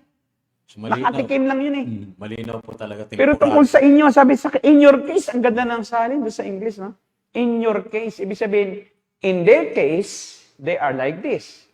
Sila yung mga tumalikod. Bakit na tumalikod? Kasi hindi naman tunay na pinanahanan eh. Nakatikim lang, nakabahagi lang eh. Nakadalo sa pag-worship o akala mo totoo na. But in your case, yun. Ngunit tungkol na sa inyo, mga kapatid, mas maganda kayo ang inyong kalagayan. Hindi kayo magiging ganyan. so, Alam niyo kung bakit? Sabi rin dito sa Hebrews chapter 12, hindi pwedeng mawala ang kaligtasan ng isang tunay na anak ng Diyos. Tingnan niyo sa verse chapter 12, tingnan niyo. hindi pwedeng magkontrahan yung author ng Hindi Hebrews. po eh. Mahirap. Author siya eh. Kaya sabi ng iba, nawala ang kaligtasan noon. Akala naman ng mga yon ay mga Kristiyanong totoo yon. Hindi nga Kristiyanong totoo eh. Kasi nga naliwanagan lang. Yun. Chapter 12, verse, 7. 6 na lang. May 6. Ayan, hanggang 7. Hanggang 8 na. Sapagkat dinidisiplina ng Panginoon ang mga minamahal niya at pinapalo ang itinuturing niyang anak. Tiisin ninyo ang lahat ng hirap tulad sa pagtutuwid ng isang ama, dahil ito'y nagpapakilalang kayo'y tinatanggap ng Diyos bilang tunay niyang mga anak. Sinong anak ang hindi dinidisiplina ng kanyang ama? Kung ang pagdidisiplina na ginagawa sa lahat ng anak ay hindi gagawin sa inyo, hindi kayo tunay na anak, hindi kayo'y mga anak sa labas. Paano mawawalang kaligtasan? Pag nagkasala ka, didisiplinahin ka eh. Opo. Papaluin ka para ka matuwid eh. Kaya, ito po, Pastor. Kaya tunay kang anak ng Diyos, di ka pwedeng mapahamak pa eh. Kasi pupuntahan ka ng Diyos, papaluin ka niya. Kung ikaw nilalarawan ng Diyos sa isang matuwid na ama, no? Opo. Na pag ang anak ng isang ama pumunta sa release ng tren, pag di hahatakin yan, ewan ko lang, paluin ka, mapulbos ang pig-i mo eh. So, Pastor, mali po yung kaisipan na once save, always save. Mali yan. Paano niya pag nagkasala ka, nangalunya ka, nagnakaw ka, immoral ka, once save, always save pa rin pala? Paano po natin ipapaliwanag sa kanila? Ganito po yun. Once save, always save. If truly saved. Yan, kung truly save Kung siya. tunay na ligtas. Tayo po kasi osasits. Hindi osas. Alam mo kasi yung osas, once save, always save. Ang nag-coin naman yan, yung mga kalaban naman ng mga may eternal security. Yan yung mga Armenian eh. Sabi, kayo pa daw, once save, always save. Kayo nga, di magsugal na kayo, mababae yung na kayo. ganyan. Mga lonya na kayo, sumpain nyo na ang Diyos, save ka pa rin. Hindi po pwedeng gawin iyon ng tunay na Kristiyano. That's contradictory to the nature of the sheep. The sheep Opo. will not Go against. go against his shepherd. Kilala niya ang kanyang tuang pastol. Pero bagamat sila yung sinasabi nating tupa, may tupa ring makulit eh, no? Opo. Yung 'di ba pinupuntahan kasi nga gustong yung hinango na roon, doon pa rin tumalon. Talaga namang nabulsot siya doon na. Nabulsot na, doon pa rin pumunta. Kasi nga, pero ang ginagawa ng pastol ay pinupuntahan siya at kukunin siya. Dahil tupa siya eh. Hindi siya Opo. pwedeng pabayaan. Ay, And tama then, po. bilang anak ng Diyos, siya pinapalo. Kaya pag nagkasala ka, ay baka putulin ng Diyos ang paa mo. Para Pwede hindi yun. ka na magkasala. Di ba? Pumupunta ka lagi sa kasino eh. Oo, mahal ka ng Diyos. Mahal ka ng Diyos, pipilayan ka. Kaya magpasalamat ka pag pinilayan ka ng Diyos dahil para hindi ka mapamak ang kaluluwa. Ayaw ko Pag gusto mapilayan. mo ng babae, sasaktan ka ng Diyos. Hindi pwede yan. Opo. Puputulin ng Diyos yung desire mo. Ang sakit noon. Pero wala kang magawa dahil anak ka ng Diyos, di ba? O gusto mong mag-iinom, maglalasing, makalimot sa ay magkakasakit ka sa baga niyan. Opo. So, Diba kasi ang tinama yung sinasabi ni Pablo doon sa isang taga-Korinto na nagkakasala. sala. Ano ang sabi ni Pablo? Naniniwala si Pablo na kung tunay na anak ng Diyos siya, kasi may isang Kristiyano sa Korinto, inagawan ng asawa yung kanyang ama. Tiyahin niya. Tiyahin niya. Namatay na marahil yung ina, o nakipaghiwalay na divorce yung kanyang tatay, nag-asawa. Nagustuhan niya yung asawa ng kanyang tatay. Kristiyano. Kinuha niya yung asawa ng kanyang tatay, inagaw niya. At sumama naman itong babae. Ngayon, ang ginawa ng mga taga-Korinto, sabi nga ni Pablo, parang kinatutuwa nyo pa yan eh. Tinut- Sa halip na disiplina nyo, anong nangyari? Chinichir pa. Cheer nyo pa? Anong sabi ni Pablo? Pag ako ang dumating dyan, magsisisik sa apalo, papahiya ako yan. Tapos sabi niya, itiwalag ninyo yan. Oh. Itiwalag ninyo. At kung talagang siya sa Diyos, ay papatayin na siya kasi sabi ni Pablo, kung talagang siya sa Diyos at hindi siya magsisisi, ang kaluluwa niya kukunin na. Uuwi na yan sa langit, papatayin na para wag nang magpatuloy. Mm. 'Di ba? Kaya ang kanyang katawan, hayaan niyo ang kanyang katawan ay mapunta sa Impyerno. impyerno, ang kanyang kaluluwa mapunta. Ibig sabihin, magpakasama siya, pero kukunin siya. Papaluin siya. Pero sa oras na siya bago umuwi, siyempre, magigising yun at magsisisi yun. Oh, tama. Ito ang maganda. Dinisiplina ng church. At yun, nagdulot ng kalungkutan sa buong iglesia. Kasi nag-away-away na yan, no? Nagkaroon na ng hindi pagkakaunawaan. Kasi may ganun, pag may dinidisiplina, kampihan, ganyan. Pero natuwa si Pablo dahil doon sa kanyang sulat, nung sumulat uli siya sa 2 Korinto, sabi niya, bagamat ang aking pansamantalang galit ay nauwi naman sa kasiyahan dahil nagsisi siya. Nagsisi. Sabi nga ni Pablo, ibalik niyo nang muli sa iglesia, tanggapin niyo na uli. Mahalin niyo. Kasi nagsisi. Ang tunay na Kristyano, nagsisisi, Tama. hindi siya nagpapatuloy na matigas. Siya ay lalambot dahil siya ay papaluin ng Diyos. Hindi siya lumalaban sa Hindi siya pagdisiplina. lumalaban sa pagdidisiplina. Ang Kristiyano, nagsisisi, nagkakasala, pero hindi lumalaban sa disiplina. Oo, tama Kahit po yun. napaluin mo siya, tanggap niya yun. Oo. Hindi siya nagagalit, nanununtok sa pasto sa dinisiplina. Hindi. Yung mga elder, hindi niya gagalitan. Kasi siya nagpapakumbaba, salamat po, ako itinutuwid ninyo. Tulungan niyo ako. Yun, nagpapatulong siya. Tupa nga siya maamo siya Hindi siya Tama palaban. po yun. At ang gagawin naman ng Panginoon, siya didisiplinahin, masakit para sa kanya ang lahat ng kanyang mararanasan. Mhm. No, aalisin sa kanya yung kasalanan, yung babae, syempre inalis iyon, iniwalayan niya. Wala. Masakit iyon sa kanya, no? Kasi nga mahal na niya yung babae, kaso kasalanan Sorry, ako'y sa Diyos. Mhm. Kaya yun po ang ibig sabihin noon, no? Na ibigay mo kay Satanas yung kanyang katawan, hayaan mo siya at matigas ang ulo niya, papatayin siya. Ang kanyang kaluluwa kukunin na.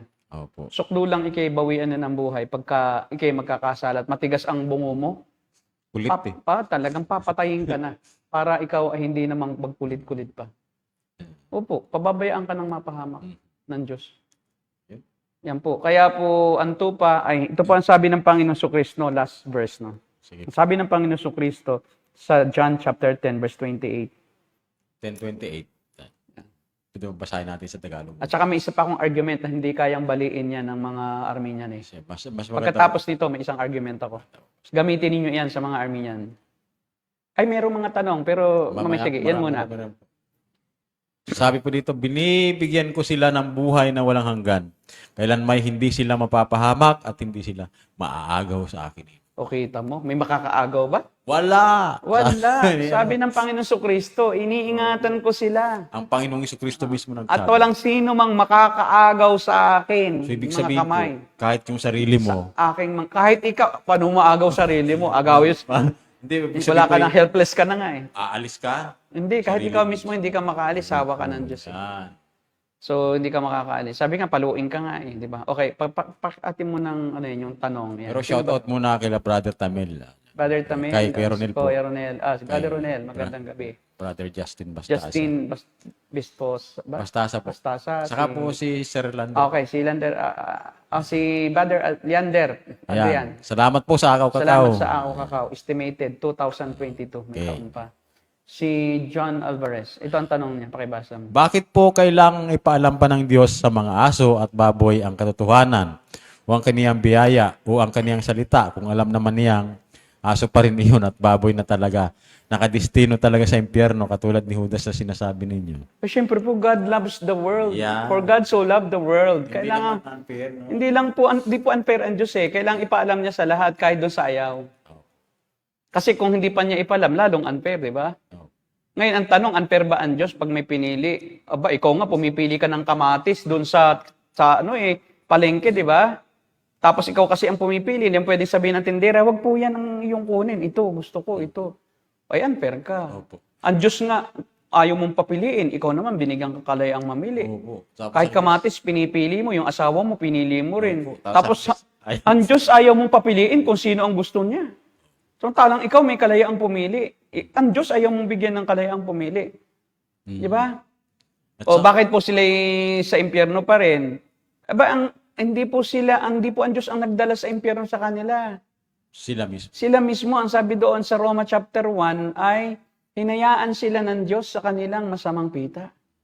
Hinayaan sila, God gave them over. Kaya napupunta ang tao sa impyerno hindi dahil sa Diyos, kundi dahil sa kanyang desire na gusto niya sa impyerno. Wala namang pumupunta sa impyerno na kinaladkad ng Diyos patungo roon. They are Gusto niya. dancing their way to hell. Di ba Enjoy kaya sila. nga sabi nung kanta, I am my own way to hell. Tuwang-tuwa pa, di ba? Tuwang-tuwa pa siya. Dancing na my way to hell. Mayroon pa pong tanong, Pastor. Kay Brother Sino? Ariel Molina Cura. Okay, si Brother Ariel. May maliligtas po ba na hindi kasama sa pinili? Ang mga elect lang ba ang ligtas pas? Ay, ano po yun? Contradictory. Ba't naligtas, di pinili? Pag pinili naman, ba't di maligtas? Alangan naman, ang Diyos ba kayang hadlangan ng tao? Kung pinili ka niya, bibigyan ka niya ng desire na piliin siya. Di ba? Ang Diyos po ang nagbibigay ng desire sa tao na piliin siya ng tao. Dahil in the first place, walang pipili sa Diyos. Kung hahayaan ng Diyos ang tao sa kanyang sariling kalagayan, hindi po niya pipiliin ang Diyos. Ito po, sabi ulit ni John Alvarez. Direktang kinukontra ninyo ang kalooban ng Diyos. Ganon. Ang labas niya ay mga tunay kayong antichrist. Ganon. Ezekiel 33:11 mo. Sabihin mo sa kanila, buhay ako at sabi ng Panginoon Diyos, wala akong kasayahan sa kamatayan na masama. Di ba? Kundi ang masama ay humihiwalay sa kanyang lakad at Maganda pagbuhay. yan. Sige, sagutin natin. Manumbalik kayo mula sa inyong mga masamang lakad. 2 Peter chapter 3 verse 9. Hindi mapagpaliban ng Panginoon tungkol sa kanyang pangako na gaya ng pagpalibang pinapalagay. Okay, ito lang muna. Sagutin natin yung una, no? Wag mong alisin kasi hindi ko, memorize yung tanong. Sabi niya, sagutin natin. Wala akong kasayahan sa kamatayan ng masama. Ganito po yan. Yan po yung tinatawag natin na emotion of God. Yan yung kanyang, may tinatawag tayong decretive will, permissive will of volition. Yan yung will of volition. Na parang ang Diyos, tulad sa judge. Ang judge naman, pag gumatol siya ng kamatayan, hindi naman niya gusto yun eh. Mayroon bang judge na masaya na hahatulan niya ng kamatayan yung isang nagkasala na, buti sa'yo. Hindi. Kailangan lang siya talagang ipatupad yung hustisya. Kahit ang Diyos, hindi niya ikinatutuwa yung kamatayan ng masama na puntang impyerno. Hindi ganun ang Diyos na parang ang tingin ng tao sa Diyos ay yung sadista. Hindi nga niya kinalulugod doon. Pero gaya rin ng isang judge na matuwid sa lupa, hindi rin pwedeng hayaang hindi makulong yung talagang nagkasala. Kasi magiging naman walang katarungan siya. Pero kahit siya nagpapataw ng katarungan ng isang judge, kahit halimbawa, pag may death penalty, ayaw naman talaga niyang patayin yun. Sino naman tao gustong mamatay ang kapwa-tao, di ba? O kaya lang, kailangan niya ipatupad ang hustisya. At ganun din ang Diyos. Ang kanyang will of disposition is He doesn't enjoy the deaths of evil men. He doesn't enjoy that people should perish. He doesn't desire. He even desires that all men come to know the truth. That's why pinapangaral ang salita ng Diyos sa lahat ng dako dahil ang desire niya yon. Will of disposition. Pero may decretive will eh. Dahil siya ay Diyos, alam na niya ang sa Kanya at pinili na niya ang sa Kanya. At alam na rin niya ang aayaw sa Kanya at yun na hindi na talaga pinili sa umpisa kaya umayaw. Yun. Yeah. Hindi po ang Diyos sadistang Diyos na ikinatutuwa niya pagka may pumuntang impyerno. Tsaka, Kaya po, hindi po yon ang aming Antichrist daw tayo. ganyan din ako noon. Nung ako ganyan din sa Kanya, na akala ko nawawala. Parang ang tingin ko sa Diyos, pag sinabing ang Diyos ay pumipili, wala siyang karapatan. Bakit? Ako nga, may karapatan. Kung gusto ko sa impyerno, bakit ako niya pipilitin? Di ba? Kung gusto ko sa langit, kung kahit ayaw niya sa langit ako, igigate crush ko yan. Ano siya? Di ba? Gusto ko sa langit eh.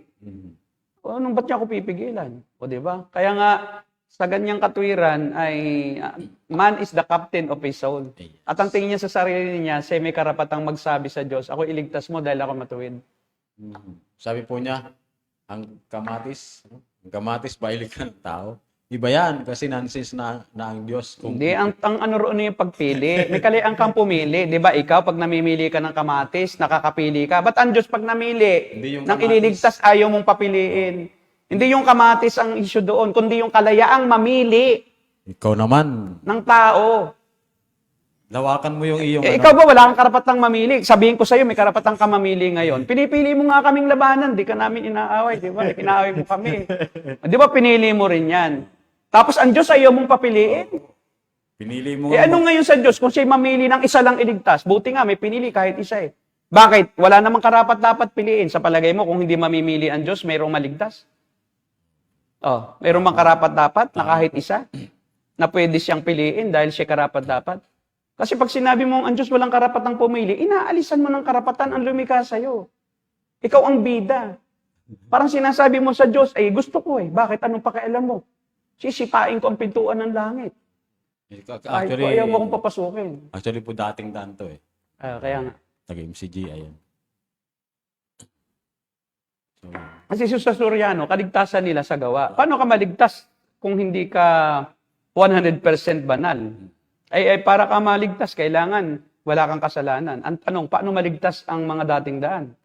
Ay sila nagtitiwala sa kabutihan. Kaya nga di ba mapagkawang gawa sila? po. Ang Di ba? tanong, Kasi nga gusto nilang maligtas eh. Ang tanong, paano ka maligtas? Ang sabi sa Biblia, lahat ay nagkasala, walang sino mang karapat-dapat sa paningin ng Diyos. O, paano ngayon? ang tanong ko nga po sa ganyan, Pastor, anong inaasahan mo sa pananampalataya mo? Palagay mo ba ay magagawa mo lahat yung mabubuting gawa para maligtas ka? Lahat ba? Baka nga, hindi na siya ligtas ngayon. Sinabi tayong antikristo eh. Opo. Nagkasala ka na kasi walang karapatan ang taong mag-judge sa kapwa-tao. Base lamang sa kanyang narinig, antikristo ka na agad. Kristo agad. Alam mo ba kung gaano katindi ang sinasabi mo na binibintangan mo ang mga lingkod ng Diyos na antikristo? O, di ba? Hayaan po natin. Hayaan natin siya dahil di naman siya ang nasusunod kundi ang Diyos eh, di ba? Alam ng Diyos naman kung sino ang sa kanya eh. Hindi yung kamatis ang issue doon, kundi pagpili. Huwag mong isyuhin yung kamatis. Pwede namang, sige, baguhin natin, hindi na lang kamatis. Ano na lang, mansanas. Mansanas na. Gusto ata nito yung medyo class. Sige. Di ba namimili ka pa rin ng mansanas, di ba? Kahit ano, di ba? Kahit anong produkto, pinipili mo eh. Tsaka halimbawa po, Pastor din. Halimbawa ikaw, lumikha ka ng isang bagay.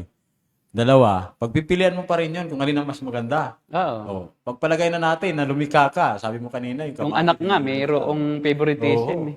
Ang tao eh. Hindi yun ang issue doon. Kaso ang tao, walang karapatang may favoritism ang tao. Ang Diyos may karapatan kasi Diyos siya eh.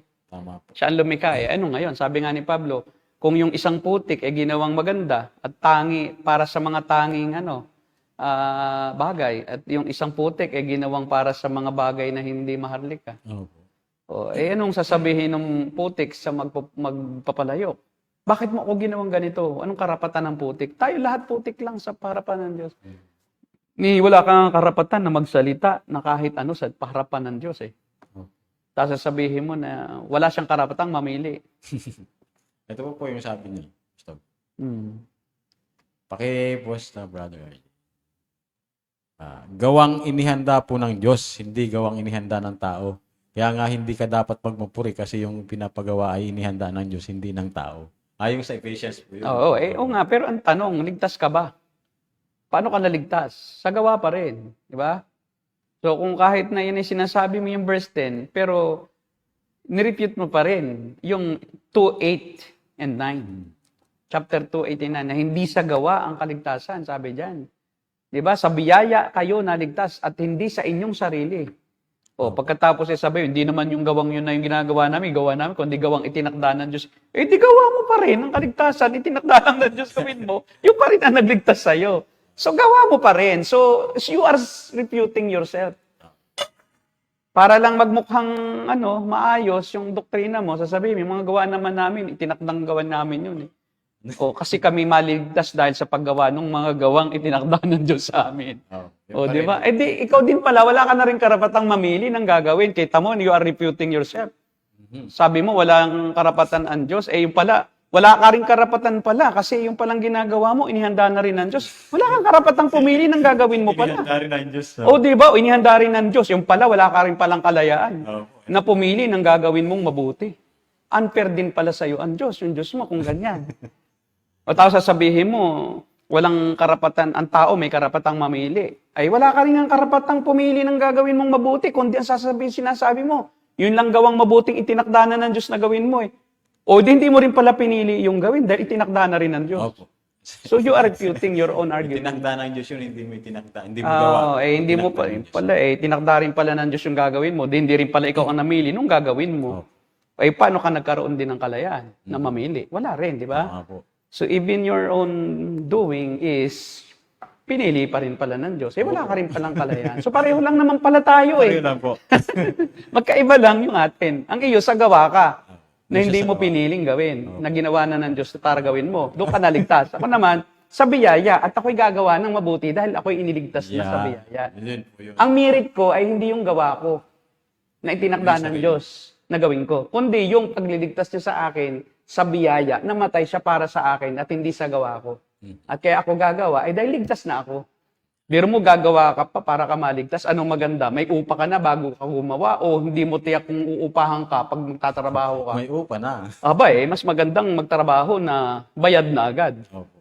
Eh sabi po Ay niya, kayo, nag-iintay pa ng bayad. Eh paano kung kayo ay matulad doon sa pinangako ang kayo ay babayaran, tapos ay nasa kulungan pala kayo dahil yung palang pinagawa sa inyo ay hindi ayon sa batas. Ay di wala ka ngayong mapapala. Opo. Kasi pag hindi ayon sa salita ng Diyos, yung iyong katuruan, hindi ka maligtas, kapatid. Hindi ka maligtas. Yan. Sabi po niya, na-appreciate ko po yung yun pong pag-response niyo po sa tanong ko, pero sa sagot pa hindi. Ay, di naman po kami naghahanap po ng appreciation sa'yo. Kahit di mo po kami i-appreciate, may kalayaan ka. Yan po ang katunayan na may kalayaan ka. Opo. Okay lang din naman Dahil hindi po namin kayo didiktahan ng inyong response. Actually, we're not pleasing Oh, people we are not here. pleasing men po. We are pleasing God, only God. Kung ano yung sinabi niya, yun po ang aming bibigyan kasiyahan. Hindi ma-appreciate. Walang problema. Ano pa? Wala na po. Wala na. Yan. Okay, ito pa. Ito yung last argument Sige ko. po, Okay, Pastor. ganito. Ang sabi ng iba, kaya ka naman naligtas dahil nakita ng Diyos, nagagawa ka ng mabuti. Kaya kanya ililigtas. So yung pagliligtas sa'yo ng Diyos ay dahil sa iyong future good works. So may election din. So ang Diyos ay nag-elect ng ililigtas dahil nakita niya na yung mga taong yon ay gagawa ng mabuting gawang itinakda niyang gawin. Eh ito ngayon, nawawala. Opo. Nawala. Nawawala. Ito ngayon, kung nakita ng Diyos na gagawa ka ng mabuti, ba't hindi ka nakitang tatalikod ka? Ba't ka pa naman ililigtas? Yan. Kung ikaw naman ay nakita rin naman pala na magpipail ka, at ang Diyos pala yung nagbabaka sakali at limited ngayon ang kaalaman ng Diyos. Hindi na siya walang hanggan ang kaalaman. Ang alam lang niya ay nung time na kanyang nakita na ikigagawa ng mabuti na inihanda niya, pagkatapos tumalikod ka na at tumayaw ka na, hindi niya nakita iyon. Kaya nang hinayang ang Diyos, ba't ko pa siya nailigtas? Yung pala, hindi naman pala magpapatuloy sa paggawa ng mabuting itinakda kong gawin niya. Pero mong itinakda ko ng gawin niya, hindi pa rin niya nagawa. Ibig sabihin, hindi rin ako makapangyarihan, no? O di yung kapangyarihan, hindi niya na iyong nahadlangan. Bakit? Itinakda pa na niya yung gagawin mo. Eh bakit hindi mo nagawa? Eh kasi kapos ang kapangyarihan ng Diyos, ipagawa sa iyo yun. Eh ba't pala niya itinakda yun? Eh di hindi rin pala nakatakda. Kasi nag-fail. O pati yung, kaya nga, hindi, paano kayo maliligtas? O kaya yung mga Armenian din, nasasabihin na sila inaligtas dahil sila tumanggap. Eh paano ang Diyos ililigtas ka based on your pagtanggap? Eh ang Diyos pala limitado lang, nakita lang niya yung pagtanggap mo. Tapos yung pagtalikod mo hindi niya nakita. Eh di putol yung foreknowledge. Putol din kahit foreknowledge lang, putol pa rin. It's only up to the point that you receive Him. Eh paano yung up to the point that you deny Him? Sa bandang huli ng buhay mo, hindi niya nakita. Opo. Babawiin niya. Parang ganito lang yun eh. Kung alam mo naman palang ikaw ay babasti din, ba't ka pa manliligaw? Ba't liligaw mo pa? Babasta naman, din naman. Ay alam mo naman palang magkakasama-sama ka pa ng loob dahil nababastidin ka rin. Nabas- Kung alam mo nga lang, nababastidin ka nung una mong niligawan, di mo na sana yun niligawan, di ba? Ano po. Ganon din ang Diyos, parang iniligtas ka, tapos alam naman yung aalis ka. Tapos hindi niya nakita. Hindi niya alam. No? Kaya iyak-iyak siya nung mayaw ka.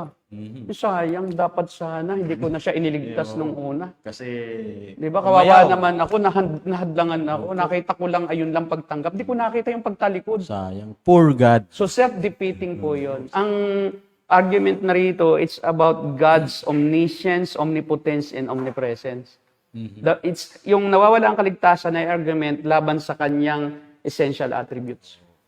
Hindi na ito usapan lang tungkol sa kaligtasan. Ito yung usapan na rin kung sino ang Diyos sa'yo at kung ano ang katangian niya. Kaya it is a Dangerous. blasphemy, a kind of blasphemy against God Himself. So dangerous teaching po It's ito. so dangerous. Nakakatakot.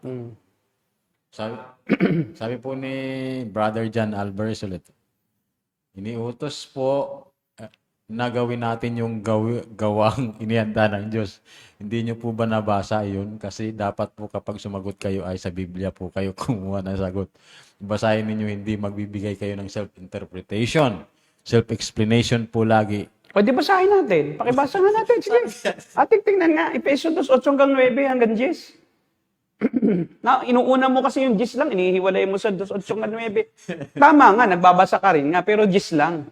Kami buo Mula sa chapter 2 verse 1 pa nga kami. Kulit nito. Ikaw 10 lang basahin natin muna bago nag-10. Kasi kayo putol-putol. Si Soriano kasi cherry picking. Oo. Tapos ang Diyos sa kay Soriano may matris. Kasi bading ang Diyos niya. Kaya ang lahat ng bading pwede. May matres, May matres walang tuhod, may kaliskis. O ba? Walang tuhod kasi hindi lumuluhod. O, pakibasa. Doon muna tayo sa 8 kasi puro 10 ka lang 8:9. Bago tayo 10. Sapagkat Sapagkat dahil sa kagandahang loob ng Diyos, kayo ay naligtas. dahil saan? Kagandahang loob. Yung kagandahang loob ba ng Diyos, iyo yun? Sa Diyos nga yun Tandaan mo Tapos, naligtas. Context ha, Present context. po ba yan, future o past tense, yung naligtas? Ano ba ang past tense ano ba ang future ng naligtas?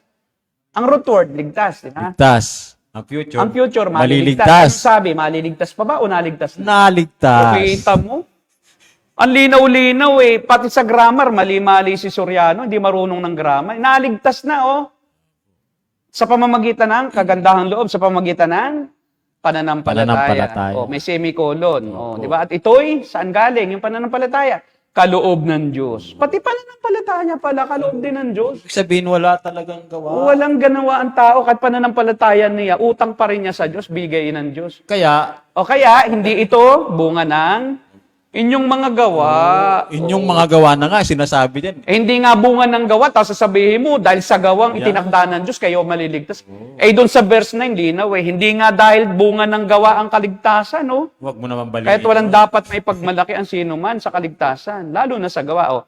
Yan yung sinasabi, kung ano tayo ngayon ay gawa ng Diyos. Yan. Pati ikaw, gawa ka ng Diyos Diyos. at yung kalagayan. Sa pakikipag-asa natin kay Kristo Jesus, ka na tayo para sa mabubuting gawa na inihanda niya noong una pa man upang gawin natin. Hindi yun na magliligtas. Ligtas ka na, kaya ka gagawa, Opo. Nauna po yung pagliligtas. Nauna muna yung kaligtasan sa verse 8 and 9. Sana- Sa verse 8, kayo'y naligtas. Kaya sa verse 10, gagawa na kayo. Hindi yung paggawa ninyo ang kaligtasan.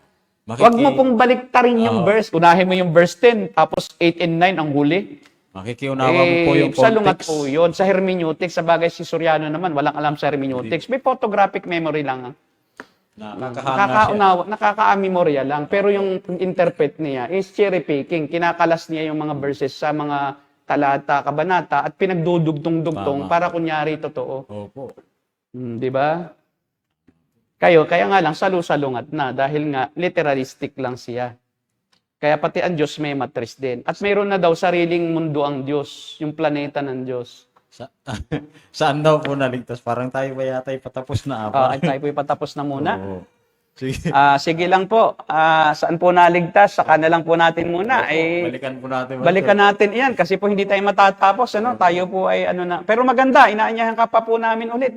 Pwede ka Kasi lalo nahasa yung ating karunungan sa kanya. Yan ang maganda. Kasi alam pa ninyo kung bakit nabuo ang TNG? Opo. Dahil sa isang dating daan na tumalikod sa dating daan. Opo. Kay Gerald. Ayan. At siya ang nagsuggest sa akin, Pastor, ba't di tayo gaya ng kay Soriano? At tawagin naman natin na makipot na daan. Yeah. Di ba? Kaya narrow Sa gate. kanya po'y tamang daan. Sa kanya tamang Hindi daan. po, dating Sa daan. amin po, makipot na daan. Opo. Narrow gate kami. Dahil makipot ang daan patungo sa langit, kukunti lang nakakasumpong noon. Opo. At ang iglesia naman ay tamang daan. Yan po, May tamang daan. may tamang daan. Ito naman ay, yung dati, lumang daan yon, di ba? Kaya dati. Na Sa dinaanan ibang salin, lumang daan. Hindi na pwede yun. Dinaanan na ng masasama yun. Oo, dinaanan na yun. Pag tinignan mo yung context, yun yung dinadaanan ng masasamang tao, yung Opo. dating daan. Ma'am, i-explore natin yung ibig sabihin ng dating daan dun sa verse na pinagkunan ni Soriano. Makikita mo, yun yung dinadaanan ng masasamang tao. Kaya po yung pag-cherry pick na hindi inuunawa yung context, ay dangerous po yun. Dangerous po yun. Kailangan po ay may scientific po tayong basihan dahil yung isang talata ay may sinusundang talata. Hindi po pwedeng kukunin mo yung talatang iyon at yun lang ang iyong ibubukod at paliwanag mo sa sarili mo. O kami po tumingin sa talata, nakita naman natin, tama yung talata, di ba? Ayon sa paliwanag din namin ay talagang tama. Pero ikaw ay verse 10 lang, kami buo hanggang 2 verse. Opo. Kaya, Pag binilikin mo yung verse 1, sabi roon, patay kayo. Opo. Di ba?